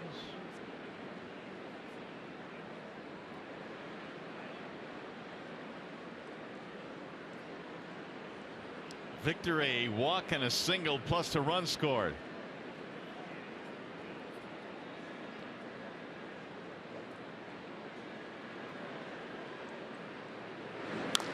Here's a drive toward left center field. Santana on the run, not going to get there. It's going to drop in for a base hit. Gets by Santana. The Tigers will try and score 2 runs here. Throw to the plate, not in time. 2 more in on the hit by Victor Martinez. Victor Martinez standing inside that ball gap and going into the left center gap. But Mario, I absolutely love Tyler Collins here at first base. You got to see the base running here. He knew right away that that ball was getting down, and he was off and running. Just a nice base running right here. Take a look at this pitch here. Out over the plate. Victor didn't pull off of it. Stays through it. Stays on that baseball. Ball fading away from the center fielder, Santana. Santana not able to make the play. Grossman throws it back in, but man, how about Tyler Collins scoring there from first base? And so the Tigers now add 2 more. They lead 8-0. 2 more RBIs for Victor Martinez. Kinsler got it started, hit by a pitch, then Collins walked.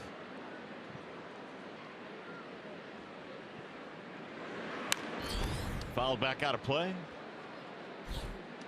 0-2 now on JD.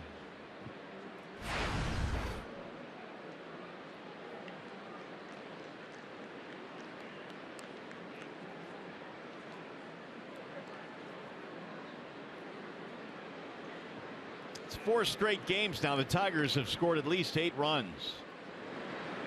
And Martinez looks at the ball. It gets away from Centeno. And it's been September of 2011 since the Tigers have done that.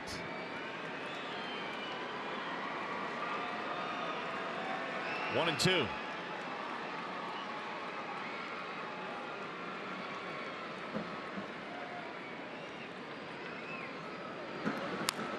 Rolled foul right back for the Tiger dugout.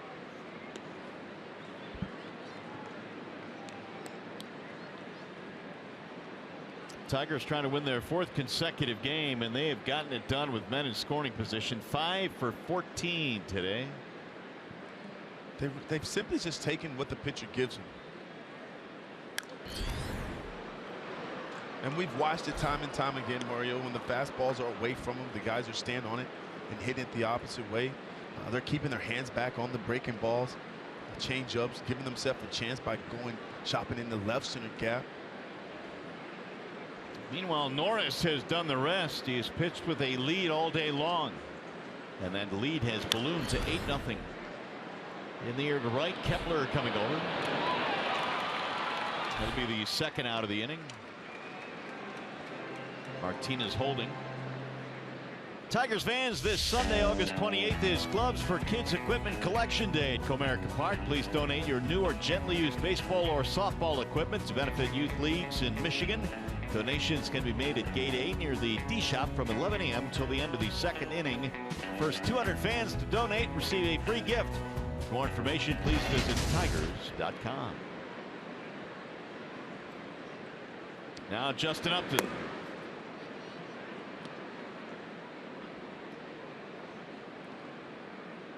Upton, a strikeout, a ground out, a walk, and a run scored. He's also stolen a base.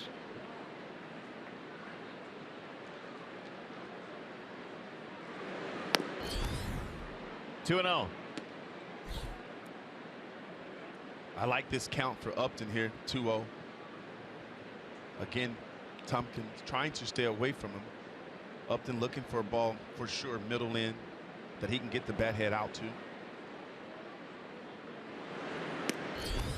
High ball 3. Twins pitching already with 6 walks in this game. McGee waiting on deck. Well, they're really allowing the Tigers to have their way with this pitching staff.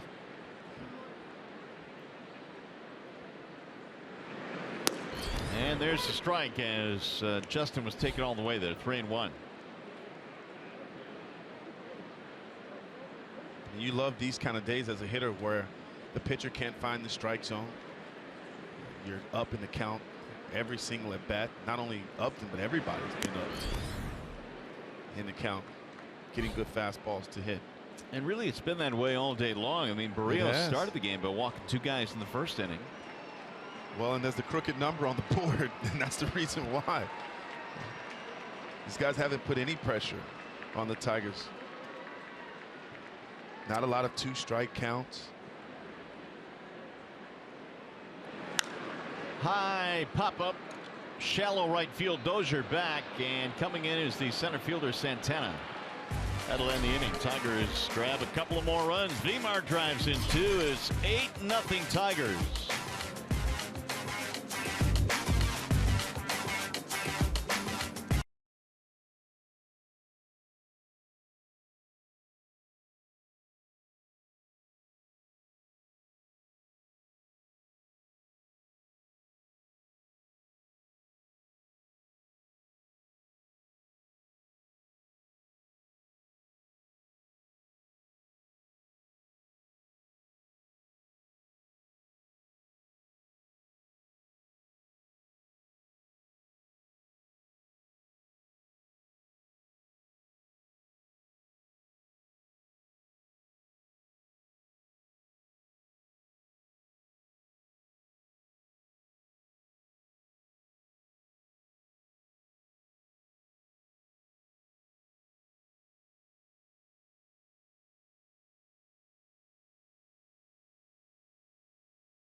On AFN, the American Forces Network, broadcasting to the U.S. Armed Forces serving around the world on land and ships at sea. We welcome you all. And Daniel Norris goes back to the mound here. Tigers up 8-0 in this one. Norris facing Santana, Dozier, Polanco. 9-1-2 in the Twins lineup. Norris looks real good out there tonight. Mario, look at the pitch count. 65 pitches, very efficient. Working with a great rhythm, and really has been since the first pitch of this game. He allowed a single by Grossman in the first, a single by Escobar in the second, and literally that's it. And he gets ahead of another hitter, 1-2. Well, even for pitchers, the game can speed up on them. You want to go out and pitch well so bad that a lot of times you get in your own way. But that has not been the case with Daniel Norris today. I mean, the tempo is nice. He's slowing himself down. Again, he's throwing quality strikes in the strike zone. He's done a good job of changing speeds. Has a good feel for that breaking ball. And he missed high and away. Well, the other thing that's really kind of exciting is to see how Boyd and Fulmer and Norris are pitching down the stretch here. Yeah, they're 3 Bulldogs, and you can tell when they take the bump, they take it with a purpose. Hit the other way, and a diving stop. Kinsler to his feet. Got him at first base. What a play by Ian. That's about as good as it gets down there at second. They're going to want to look at this, apparently. We'll see.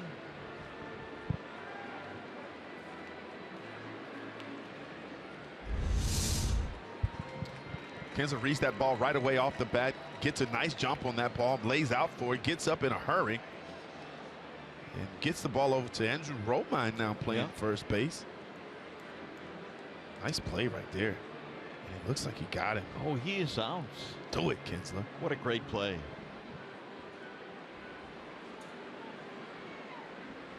Norris says thanks. Appreciate it. Good job.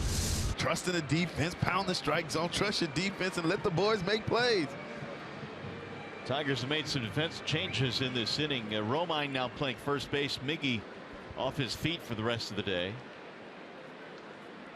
There's a ball down low to Brian Dozier. Eric Ibar is the new shortstop.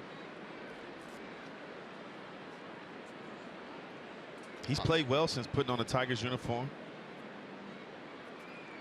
And Ibar will bat in the third spot in the Tigers lineup. It'll go all the way to the backstop. 2-0.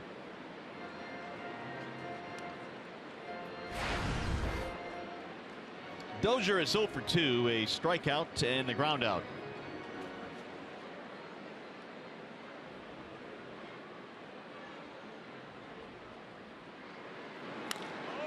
Hammer to left, but it's going to hook foul. Here's the Chevy Silverado most dependable player. It is Brian Dozier since the All-Star break. Here are the ranks. He leads all players in the American League with 16 home runs. 33 RBIs. Look at that OPS. Swing and a miss.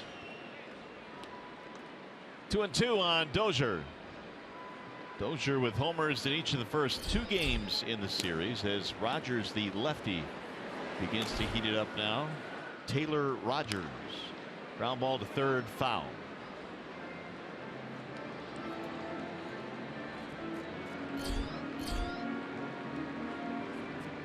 .75 now for Norris, and really the only inning in which he went beyond the 15 or 16, which is where you like it to be, was the second. Yeah, struggled a little bit in the second, but right away, the third and the fourth was efficient. Pulled fair inside the bag at third base. That'll bang against the wall and left. And Dozier is in with a 1-out double. Time for a game break now. We check in with Mickey York.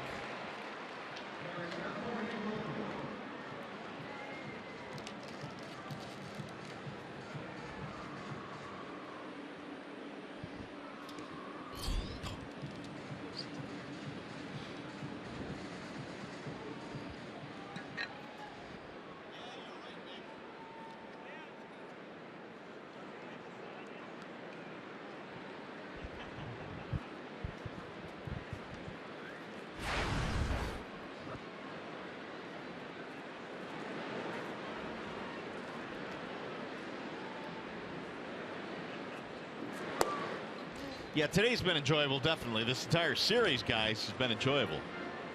And the Tigers doing what they have to do, taking care of business against the Twins team that has scuffled this year. Well, I've enjoyed watching this laser show that the Tigers has put on in this particular series. All we need now, Steve-Mos, is just set it to music. Little laser show. That's it. Well, the Tigers today have 7 hits, and most of them have been Rockets. Polanco the batter with a man at second and 1 out.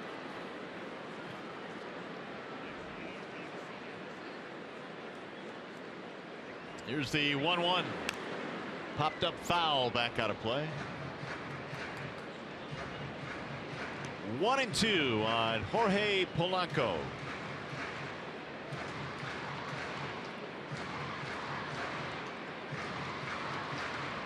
Polanco, 23 years of age. He showed a little bit of power at AAA, 9 home runs. Still trying to figure out where he fits into this Twins team. Been playing some short, can also play some third. They feel he has the arm strength for the third base position. Here's the 1-2. Norris brings it home. Time was called by Polanco, and Norris just brought it home anyway. Yeah, I thought Polanco there called it a little late. Surprised that the umpire even gave him to it. But this is where pitchers can hurt themselves, so I like the fact that Norris continued his delivery. Slowed down a little bit, but still delivered the baseball. keeping that rhythm that he has going. Swing and a miss. Polanco is out of there. We check in now with John Keating. Mario, we had told you that Jordan Zimmermann was going to make a rehab start in Toledo tomorrow as he tries to make his way back from injury. The update is that it's zombie apocalypse night at Fifth Third Field tomorrow in Toledo. They're going to have the cast of The Walking Dead there. There are going to be characters who are dressed up like zombies. And while some places have, kids run the bases after the game, they're going to have crawl around the bases after the game. I mentioned this to Zimmermann. He just rolled his eyes and said, great, I'll be gone by then. Of course, he'll get his work in, probably 40, 45 pitches or so, and then make his way back to Detroit. So he's going to miss part of the fun on zombie apocalypse night in Toledo tomorrow. Keats, the zombie is also an adult beverage, too. I'm just pointing that out. I did not know that. It is. I am here to learn from you, sir. We'll go over this after the game, okay? Is this what happens on the banks of the Red Cedar at Michigan State back in the day? Maybe back in the day a few nights, but not anymore. Thanks, buddy. Zombie apocalypse night. And Zim wanted no part of that. He wanted no part of that. It's not going to be long gone. Grossman, the batter. Ground out, fly out. 2 outs and a runner at second. Ball high and away, and the count now rolls to 3-0 on Grossman.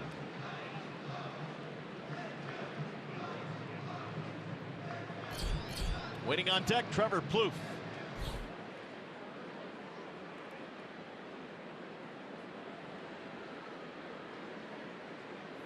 Here's the 3-0 pitch, and it's in for a strike, 3-1. Norris has not walked anybody in this game. He has scattered just the 3 hits. And prior to that, Dozier double had retired 11 straight.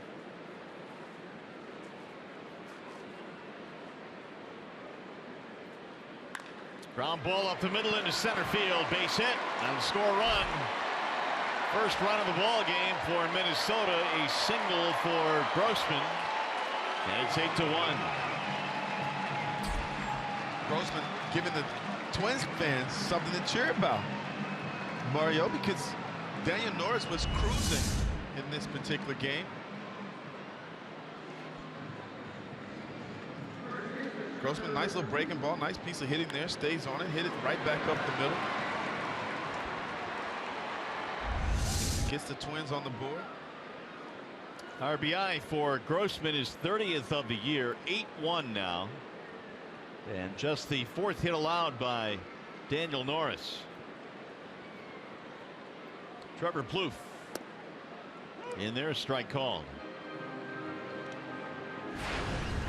Plouffe over 2 with a strikeout and a flyout. I was talking to Plouffe yesterday, and he was talking about, coming back from his injury off the DL and how the rhythm and his timing, he doesn't feel quite comfortable yet in the batter's box. He'll hammer this one to center, but Collins is there, and that'll end the inning. Twins get on the board on the 2-out RBI single by Grossman.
game. The Tigers certainly have called on their offense in this series and in the last 4 games, really. And look at the numbers here, Simo. It's good to see, and I'm sure Wally Joyner loves to see these kind of numbers. Well, they're just clicking. And again, you love the fact that I know it's the Minnesota Twins guys, and they haven't played well this season. But at the same time, they're putting together solid approaches. These guys are capitalizing on all mistakes. And then you add in the fact that the pitching has been outstanding. The bullpen has been solid. You just like how the Tigers are playing baseball right now. Meanwhile, back to the bullpen go the Minnesota Twins. The left-hander Rogers is in now. He'll deliver a strike. It's a wall side windows pitching change. Taylor Rogers come in though with a 3-pitch mix. He's got a fastball, gets up to 94, likes to throw that slider down and in to the right-handers, down and away to the lefties. And he also mixing a changeup, Mario, to keep these guys off balance. He'll go to work here against McGee, McCann, Romine, the bottom 3.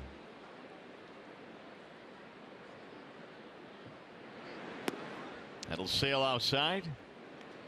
1 ball, 2 strikes.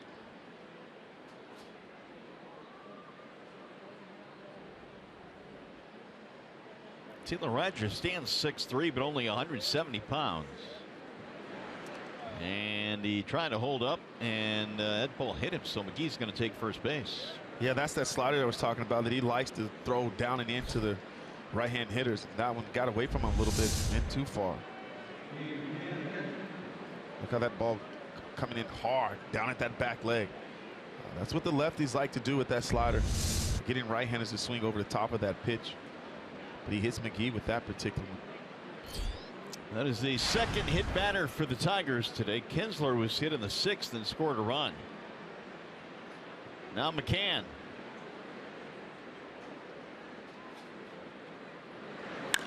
Bouncing ball to short, could be 2. Polanco to second, 1, and the relay a double play.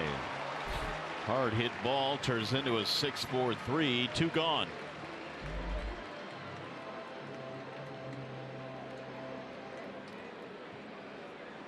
That'll bring up Romine.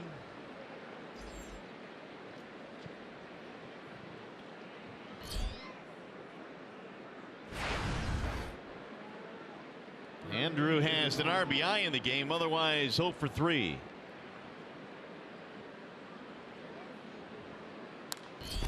That's a ball got back into the seats quickly.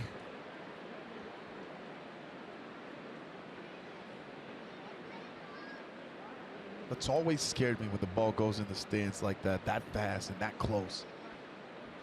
0 reaction time really on a lot of those foul balls. That's going to be a fair ball inside the line at first base. Extra bases. Romine motoring to second, and he's in with a 2-out double. Okay, Romine. There's your guy. There's my guy. Nice double there with 2 outs, getting himself in the score position. KINSLER has an opportunity to drive in. Romine, like how he stays on this baseball here, down and away from the left-hander, fading away from him. Didn't roll it over, stayed through it, hitting it where it's pitched.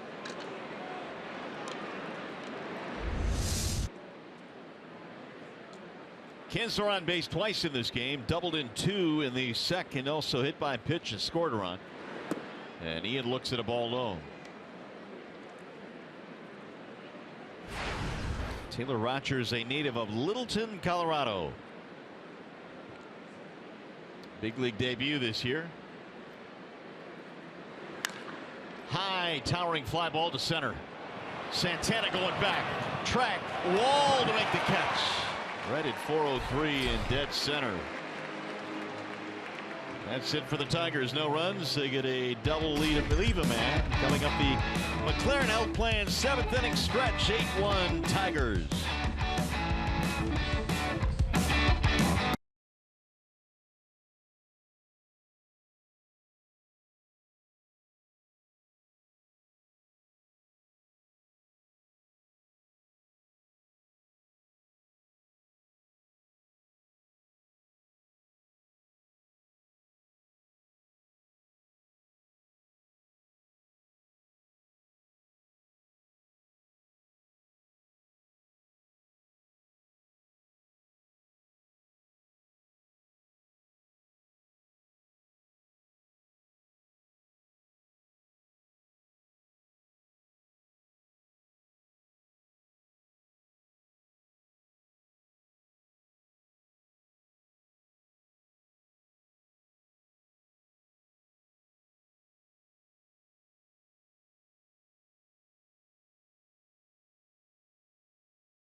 Here at Target Field, only because we love to follow a great social experiment. We went looking for the self-serve beer station that they have here at Target Field that they unveiled with great pomp and circumstance a year or so ago. You buy a vending card and then you are charged by the beer you pour yourself by the ounce. We're thinking this is revolutionary, right? Well, as it turns out, it was an idea well before its time. Alas, Mario, the self-serve beer station no longer exists here at Target Field. Oh. It was to change stadiums all across North America. There's a drive to the gap in right center. Sano is on his way to second, and he is in with a leadoff double. Simo, I ask you, does it strike you as odd that Keats would go out and find a beer story at a ballpark? Not at all. No. No. Only in that I wanted to see how it worked. Certainly not to taste anything. When it was announced, they said, well, some people will only want 3 or 4 ounces of beer at a time. Okay. Yeah. Right. Right. Okay. In what world? Sure. Certainly not going back to the Michigan State thing. Certainly not at Michigan State University back in the day. Easy, easy. Oh. All right, buddy, thanks. You got it. Well, I'll tell you what, man. I thought it would be a good idea, but apparently not. Well, I thought it was a good idea too, but it didn't work. No. Maybe a zombie center. A free pour your own zombie. Leadoff double, ground ball to the right side. Diving stop again. Kinsler to his feet and throws out Kepler. That'll advance the runner. One gone. Another solid play. Yeah, another solid play by Ian Kinsler at the second base position. But this is what he does. He goes there, get a nice jump on that ball, lays out for it, gets up, knows he has time, and gets his man. Second diving play of the game for Kinsler. That'll bring up Eduardo Escobar.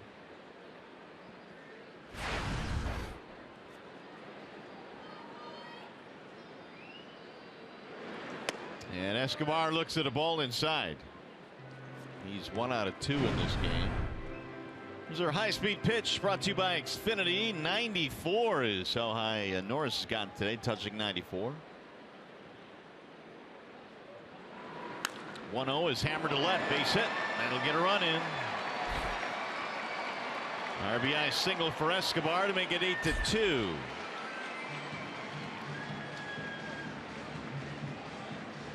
'32nd RBI of the year for Eduardo. It's going to be it for Norris, it appears. Tigers have Kyle Ryan warming up, and he's probably going to come into the game here. The Tigers have made the call. So Norris gets into the 7th today, did an outstanding job. He will give up the baseball. It's a wall side windows pitching change, and we'll be back to Target Field.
keep the Minnesota Twins off balance, pitching aggressive inside.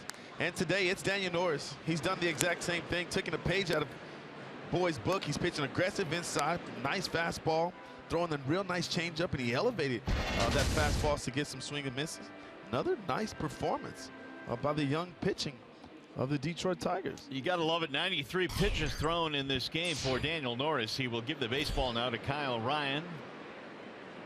With a run in, one out, big wave and a miss there by Centeno. Here are the numbers on Mr. Ryan. Yeah, he's been very good here of late. He's left 12 outings, 12 appearances. He's got a 0.71 ERA. That's just getting it done, Mario. You got to love it. Ryan could be a very valuable asset from the left side of the Tigers bullpen. I like the fact that not only does he get lefties out, he has that ability to get right-hand hitters out as well. I like how he attacks the right-hand hitters aggressively on the inside part to play with that real good slider, down and in tool. And then he simply fades that changeup down and away. And he's also not afraid to pitch to contact, and I think that's important coming out of the bullpen.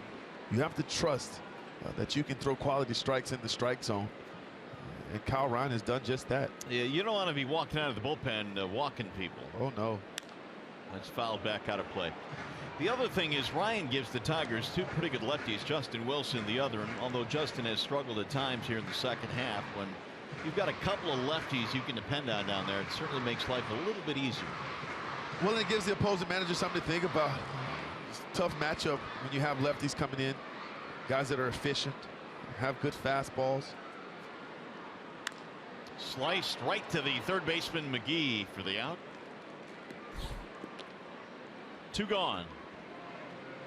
There is some action in the bullpen for the Twins. That is Brandon Kinsler, the right-hander. Well, he's been closing games for the Minnesota Twins here of late. Hadn't gotten much work in this particular series, so I'm sure they just want to get him tuned up a little bit and ready for the next series. Here is Santana. A run in the sixth and a run in the seventh for Minnesota. They've gotten on the board with a couple. It's a bouncer to second base for Kinsler, and that'll be it. So Ryan comes out of the bullpen, gets a couple of outs. Tigers lead 8-2. Tigers baseball presented by Bell Tire.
Fox Sports Detroit is brought to you by Comerica Bank. Raise your expectations of what a bank can be when it's time. Come to Comerica.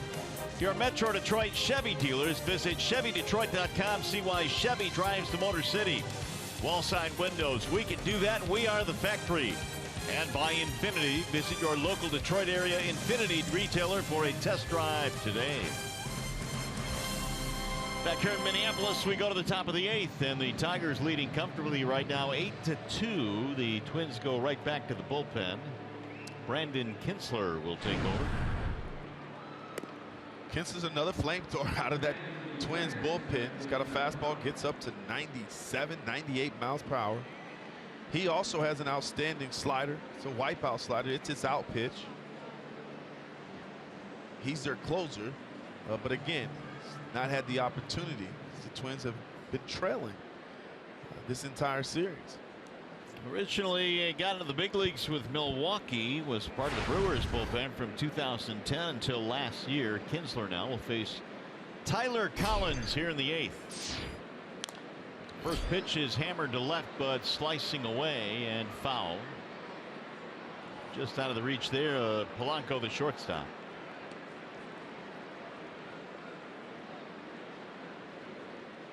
Collins, Ivar, Martinez for the Tigers here in the 8th.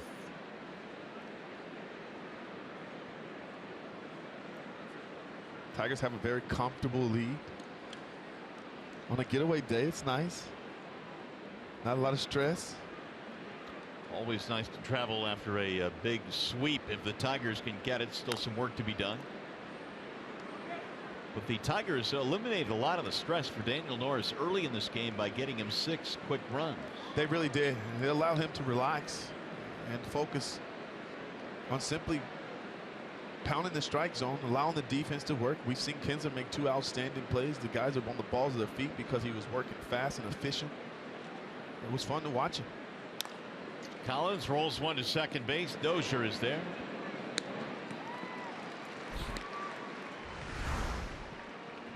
Here are the numbers on today's starter, Daniel Norris. They speak for themselves. 6 1/3 innings. Like the fact that Mario, he didn't walk anybody. Tiger fans got to be encouraged by that. He also punched out 5. The mound presence was nice. And also good to see him go into the 7th inning today. Yes, it was. Yes, it was. You know, he mentioned that Daniel, in many of, if not most of his starts, had gone 5 innings or fewer. This is Ibar's first at bat of the game. And he has the stuff to pitch deep into ball games, and so it was good to see him go out and do that today. 0-2 on Ibar. Era came on in the game last inning defensively as the Tigers took Cabrera out of the game.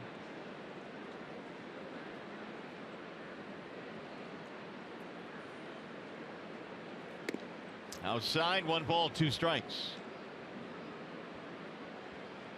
He's had a real nice series. Got himself a fastball on the inside part of the plate. Dialed long distance to right field, which is rare. He's more of a contact hitter, but slashing. And Ibar went from a team, Atlanta, which was in last place in the National League East, to a team, Detroit, which is smack dab in the middle of the pennant race. Yeah, I asked him that. I asked him about that a couple of days ago when we first got into town. I go, that's a nice change, huh? Nice change of pace. Playing for Atlanta Braves teams that's struggling, come to a Tiger that has an opportunity to get in the playoffs. Down he goes. 2 up, 2 down for the Tigers here in the 8th. And tomorrow the Tigers host the Angels at 7:10 p.m. Fans are invited to stay after the game for a fireworks spectacular. For tickets, call 866-66-TIGER. Buy with no fees at the Comerica Park box office or visit tigers.com, whichever way you'd like to do it. But be there, though. Now Victor Martinez. Driven deep to right field. Kepler is on the move, still going back. He looks up, and that ball is off the wall. Victor is on his way to second, and he is just ahead of the throw. It'll be a double for Martinez. Victor continues to swing the bat well here at Target Field. Got a good fastball that he could handle, and he didn't miss it. His second double of the game, his 3rd hit of the day. The boys in the middle of the lineup just taking advantage of every mistake that Twins pitchers make. That was one there by Vmar off the right center wall. Kepler made a nice play on it, though, getting it in. Meanwhile, J.D. Martinez will try and advance his hitting streak. J.D. is 0 for 4 in the game. Right now it's a 14-game streak.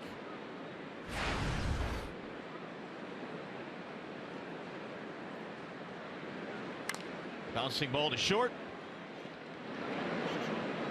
And Martinez is out. That'll end the inning. No runs, a double, one man left. To the bottom of the 8th we go.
By the Michigan Office of Highway Safety Planning, tomorrow the Halos are coming to town. Ricky Nolasco, who used to pitch for the Twins, against Justin Verlander.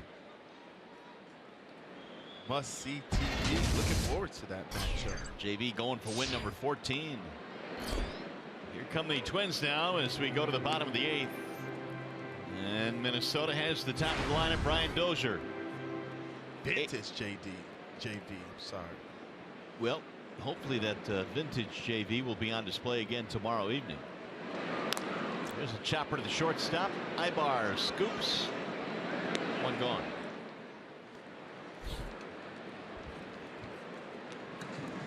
Always interesting this time of the year to take a look at the standings. The Tigers 3 games out of the wild card right now. We mentioned that Cleveland is starting a 4-game set in Texas this evening, so that's not going to be easy. No. I love it when you ask the players, are you scoreboard watching? And the first thing they go is, oh no, I'm not doing that. No. I tell them, stop it. It's much too early for that. You are. We're all watching the scoreboard. Except we've been watching it for a month now. Yeah. Now, you used to when you were a player, didn't you? Absolutely. And don't believe these guys when they tell you that they're not. Yeah. It's everywhere. I mean, it's in every ballpark. And so you're always peeking back at the scoreboard, trying to see what the other teams are doing. I mean, it's human nature. That ball's hit pretty well to right center field. Collins, long run. Can't get there. Up against the wall. Extra bases. Polanco trying for 3. And he has a triple.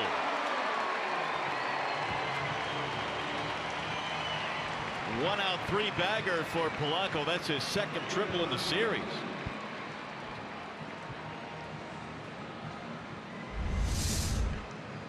Here's a little 2-seam fastball that Polanco stays on, keeps his head down, stays through that baseball. And we've talked about his speed, and it was on display right here.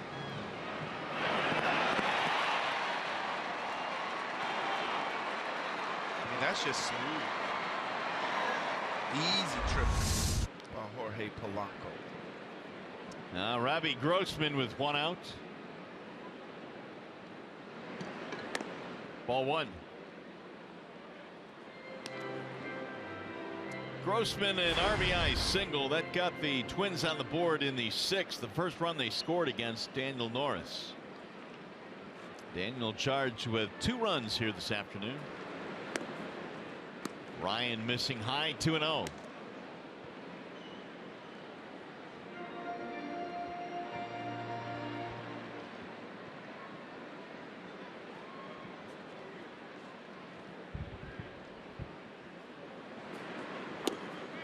In there, strike called on the outside corner. It looked like it might have been a touch outside, but not so, says Jim Reynolds.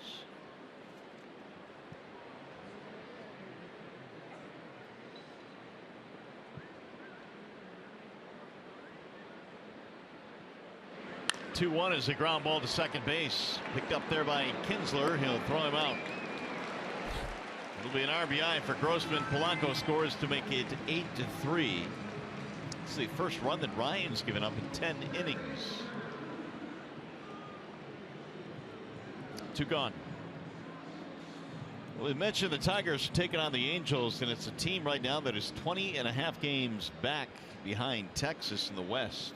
Yeah, I didn't see that coming. Not when you have Mike Trout, Albert Pujols in the middle of your lineup. From a pitching standpoint, the team's just struggling.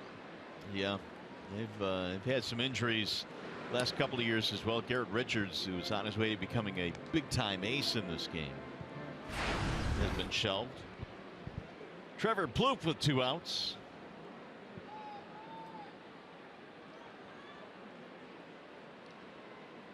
Ryan's 1-0. 2-0 on Plouffe.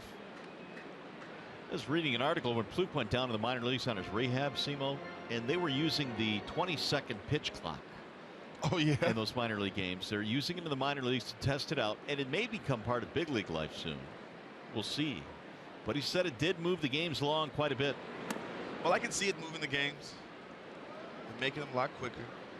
But at the same time, I'm a hitter, so there's times where when I'm in the batter's box, and my mind, the brain starts to work. I start to overthink it. Right. I do like to step out of the batter's box where you just kind of gather myself and try to clear my thoughts so I can go in the batter's box with a clear mind.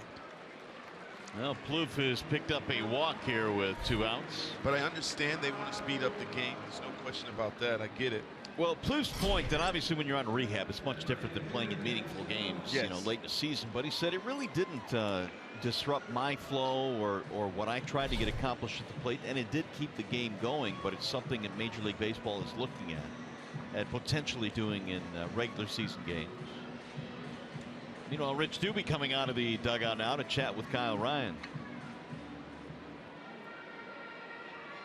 And the Tigers have a left-hander Justin Wilson warming up.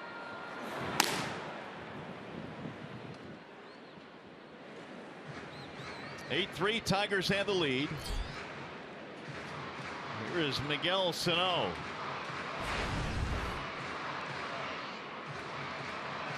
Always wonder what pitching coaches, being in left field, wonder what pitching coaches come out and tell and talk, you know, say to the pitcher. And I've asked them, and they just simply say, just relax, calm down, trust your stuff, pound the strike zone. I wonder how many of those visits are actually visits where the pitching coach notices something mechanically with the guy, or more so is that, as you mentioned, hey, let's give you a blow here, relax, you know, I don't know. I think it's hard. Throw strikes, whatever. Yeah, that's it. I think it's tough if the pitching coach came out and started talking about mechanical adjustments. Right. Because now all of a sudden, I'm not focused on throwing strikes. Yeah. I'm focusing on whatever the mechanical adjustment that he was talking about. So I hope that's not the case when they do go out there, because I couldn't imagine a hitting instructor saying, "Timeout, I'm coming to the batter's box to tell you to keep your elbow in." I mean, come on. Well, nor can you go out there and say, hey, man, let's just calm down here and throw strikes. What do you think I'm trying to do? Yeah, I'm trying to throw strikes. That's exactly what the pitcher says. So you think I'm not trying to throw strikes? 2 balls and 1 strike on Miguel Sano. Drilled to left field. That's going to get down. Base hit. On his way to third base. And in there easily is Plouffe, and Sano has himself a double. So the Twins not going away. That's going to be it for Ryan. Brad Ausmus coming out. He's got an 8-3 lead, but there are 2 men on with 2 men out. Back to the bullpen go the Tigers. That'll be it for Kyle Ryan. We'll be back.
And the Tigers have gone back to the bullpen now. They got another lefty coming into the game. That'll be Justin Wilson. 54th appearance for Wilson. And he will try and put out the fire here in the 8th. Second and third. After the double by Sano, it'll be Max Kepler standing in. And the first one is hit for a strike right at the knees. Justin Wilson looking to get himself back on track here. Needs to be more efficient, Mario, with the fastball in the strike zone. He's got a real live arm, 97, 90, well, 95, 96, 97 with his fastball. He's got an outstanding breaking ball as well. That'll get through the catcher, but it's going to come right back to McCann. A fortuitous bounce.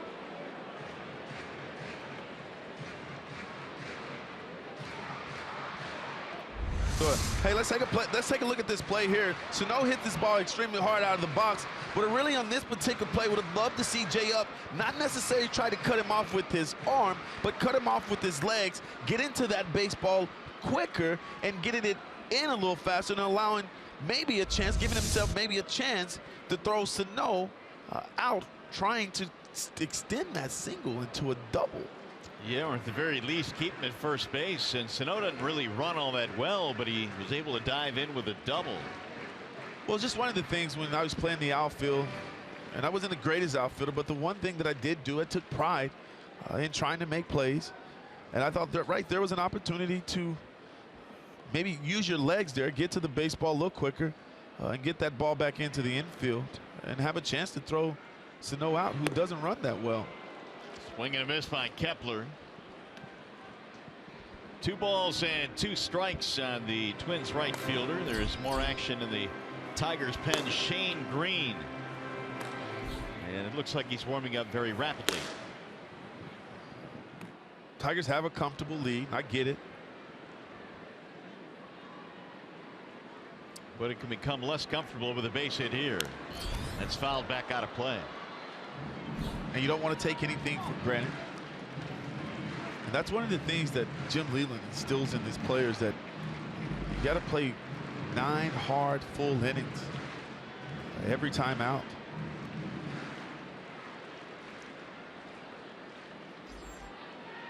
Twins have scored a run in each of the last 3 innings. Trying to crawl back into this game now. The 2-2 to Kepler. Low, 3 balls and 2 strikes.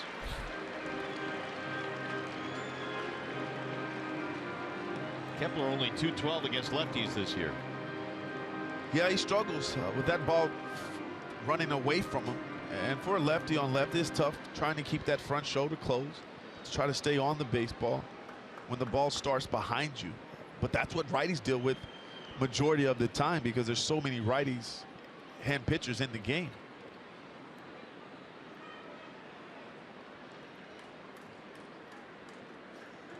Triple by Polanco, ground ball scored him, then a walk and a double. And being a lefty too, you come accustomed to that ball coming into you from the right-hander, and very rarely do you have to face, you know, lefty on lefty. But that seems to be the matchups now, where that ball belted to right center field, way back.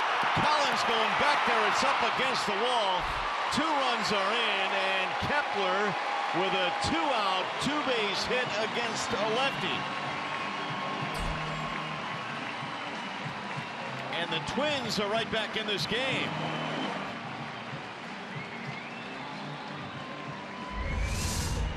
Wilson on this particular pitch left it up and over the heart of the plate, and again you start to talk about staying on the baseball, staying square. Kepler does just that, and he hits this ball one-hopping, actually off the wall and right. Tyler Collins does get it in quickly. But now, Mario, we got ourselves a ball game. It's 8-5. And Escobar will be standing in here with a runner at second base. It is a 3-run 8th. They've scored 5 runs in the last 3 innings. And a once comfortable 8-0 lead has been shaved. Escobar, a couple of hits in this game. Swing and a miss, 0-1. So Wilson comes in to get the lefty Kepler, and Kepler doubles in 2. Those runs are charged to Kyle Ryan. Well, if you're Paul Molitor, the manager of the Twins, you have to like that your team, a young team, struggling this whole season. They haven't quit. No, they've been scrapping all day. They really have, and they continue to battle, and they're climbing their way back into this game. Let's just hope that Wilson here can get out of this inning.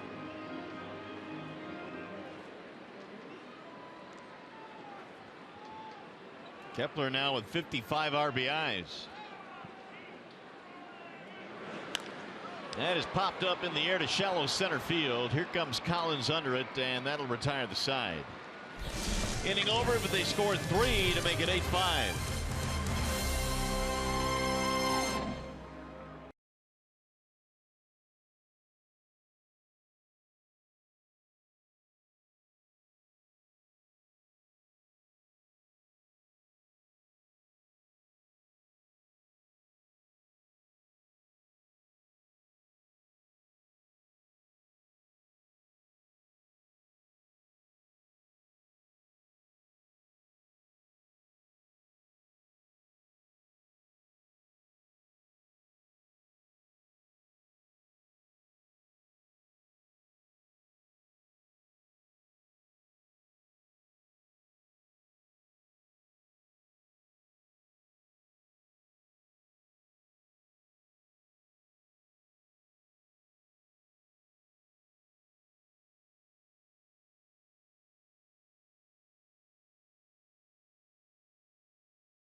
Down with our Bell Tire pitch-by-pitch. Well, it started with Anibal Sanchez on Tuesday night. He was outstanding. Good fastball command, controlling the strike zone. And then last night, it was the lefty, the southpaw, Matt Boyd, doing work. And today, matinee, Daniel Norris, his longest outing of the season. Very effective and efficient in the strike zone. And Norris very good today. The Tigers bullpen, though, has given up a few runs. It's suddenly now a 3-run game. And the Tigers will bat here in the 9th inning. Justin Upton will lead things off. And back into the ball game, a new pitcher now for the Twins. That is JT Chargois.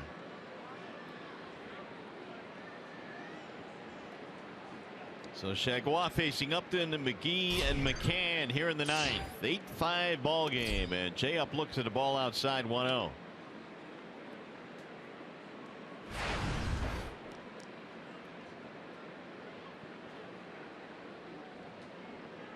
Justin is 0 for 3 in the game. He has a walk, a steal, and a run scored. It's a ball outside. 2 balls, no strikes on Upton. I'll take a couple tack-on runs here. Oh, absolutely. Get it back into the comfort zone again. Yeah. Chargois, born in Sulphur, Louisiana. Fouled back out of play, 2-1. We've got the right guy up at the plate right now to add on a tack on run the way he's swinging the bat right now.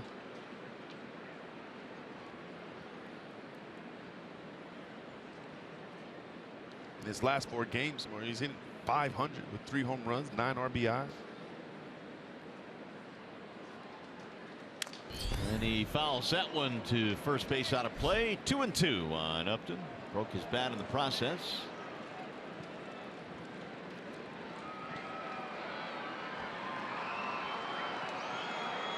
Tigers have 8 runs on 9 hits, and for the Twins, 5 runs on 9 hits.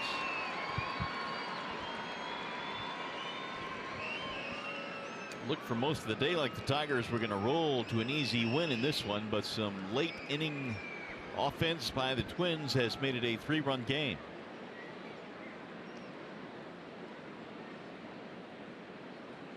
Swing and a miss, and Upton is out of there. 1 out.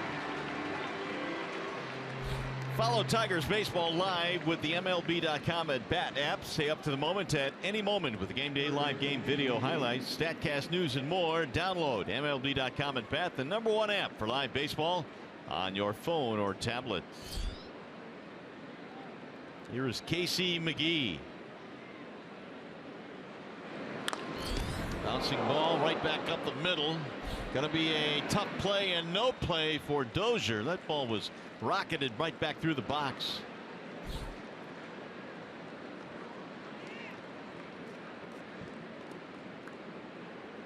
Here's our big boys, big play of the game. How about McCann, who's coming to the plate now? He's had himself a day. James McCann putting together some solid at-bats today, no question about that. Got himself a base hit right there, and then he played long ball to center field. And then on a real nice swing here, Mario stayed down and through that baseball, getting himself a double. He's absolutely seeing the ball well. He's doing work down at the bottom of that batting order. Triple away from the cycle for McCann.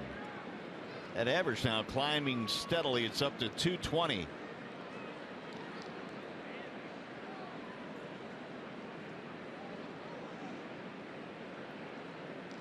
And McCann looks at a ball inside.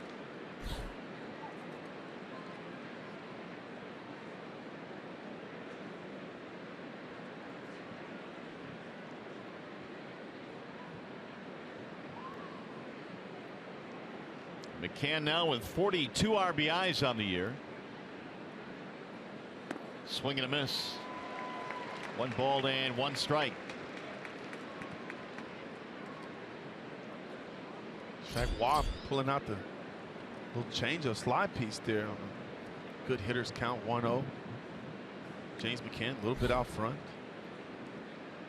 Frankie Rodriguez in the Tigers pen.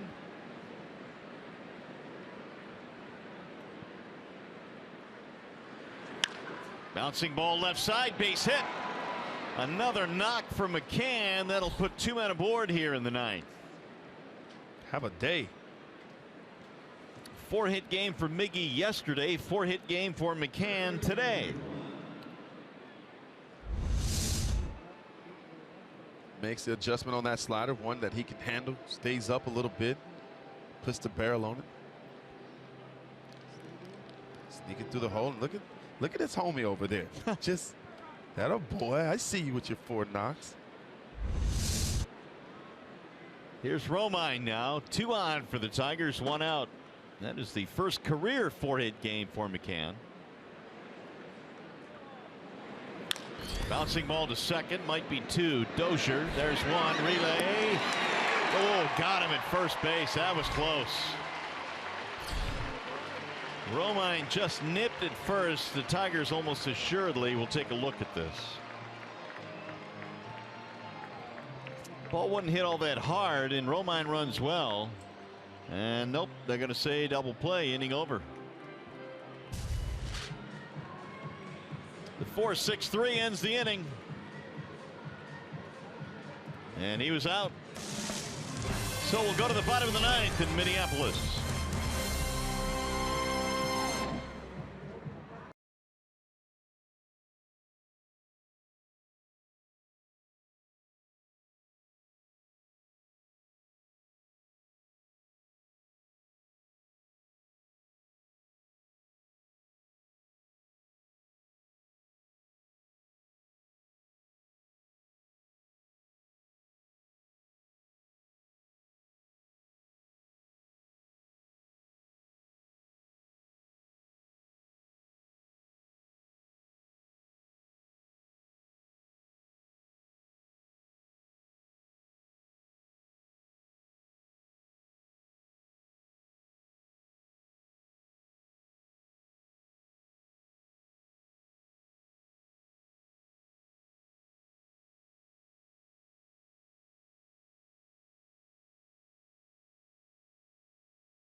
today. James McCann having himself a day. 4 out of 5, a 3-run homer in this one. Daniel Norris, he was off the good. 2 earned runs in 6 1/3, and the Tigers in this series 37 hits. And they're 3 outs away from getting a sweep here, and they will bring the closer into the ballgame now. Francisco Rodriguez will take over for the Tigers here in the bottom of the 9th. I've enjoyed hanging out, talking with the boys here on this road trip, and to hear them talk with such confidence about how they've played. They still got a lot of belief that they're going to come back and chase down the Cleveland Indians. Meanwhile, Eddie Rosario will pinch hit for Centeno. Well, the Tigers with a win here today, and with a Cleveland loss in Texas tonight, would be 4.5 out. It changes that quickly. Well, you just got to love the attitude inside the clubhouse and the dugout. These guys still believe, and it's important when it's a 162 season or 62 game grind. These guys have a lot of belief, and I think that's important. Tigers, of course, you know, they've got to take the old cliche and say, just win today, because you can't win 5 games in one day. But if you win today, go to tomorrow, win that game. The Tigers have that ability and certainly that attitude right now. Rosario rolls it foul, 1-2.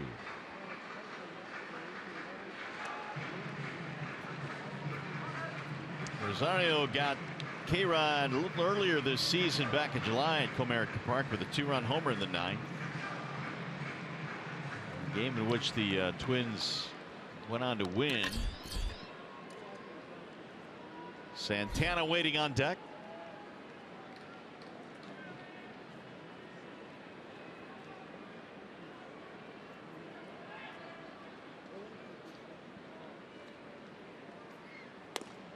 That'll miss inside, and the count goes 2-2. Well, Brad getting K-Rod some work here. It's been about a week. And this pitch here is really close.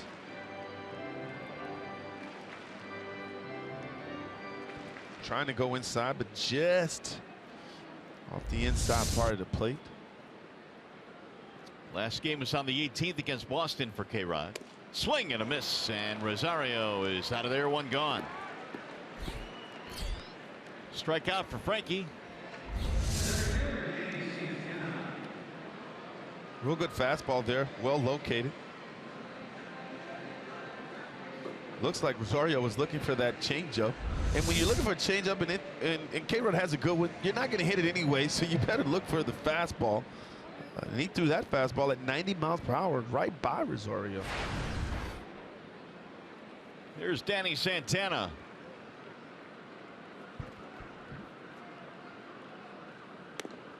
Ball 1 to Santana. Tigers are 2 outs away from winning their 8th straight here in Minneapolis. McGee on the cut of the grass at third in case Santana is bunting. 2-0.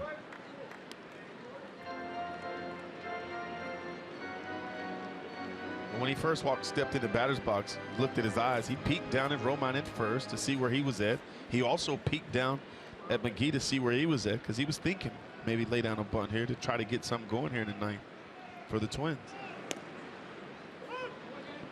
2-1.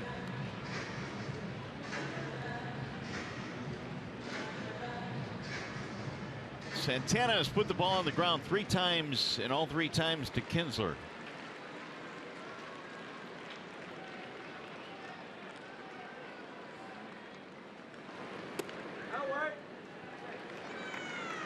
Three and 1 the count.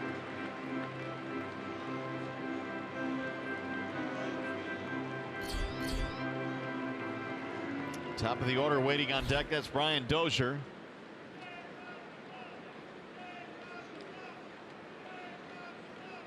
Really don't want to put anybody on base in front of Dozier with his ability to hit the ball out. There's a ground ball to second, and again KINSLER handles it on the backhand. 2 gone. That'll bring up Dozier now. They made KINSLER work today in this particular game. He's made a couple outstanding plays. That one was hit hard, but right at him. Well, he had the day off yesterday, so he was he's fresh. He is fresh. And happy, by the way. That he's back in. Yes, he is. Double for Dozier back in the 6th. He is the last chance for the Twins. 0-1.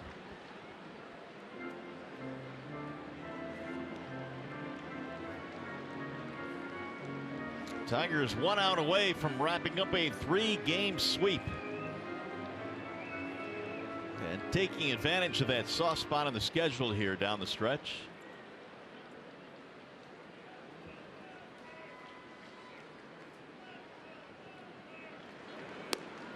In there, a strike called.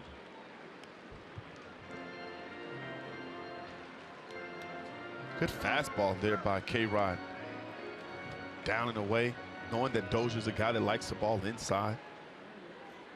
Painting that outside corner. Here's the 0-2.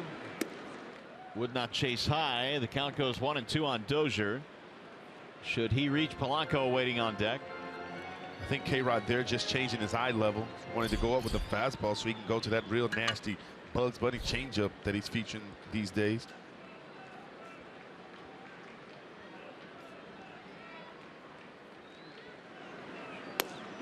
Got him, strike 3 in the outside corner, and the Tigers sweep the Twins.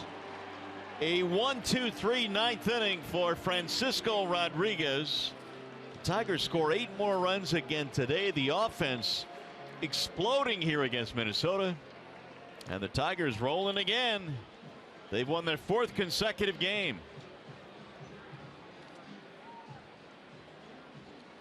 Final score 8-5 from Minneapolis today. The Tigers sweep the Twins. We'll be back to Target Field.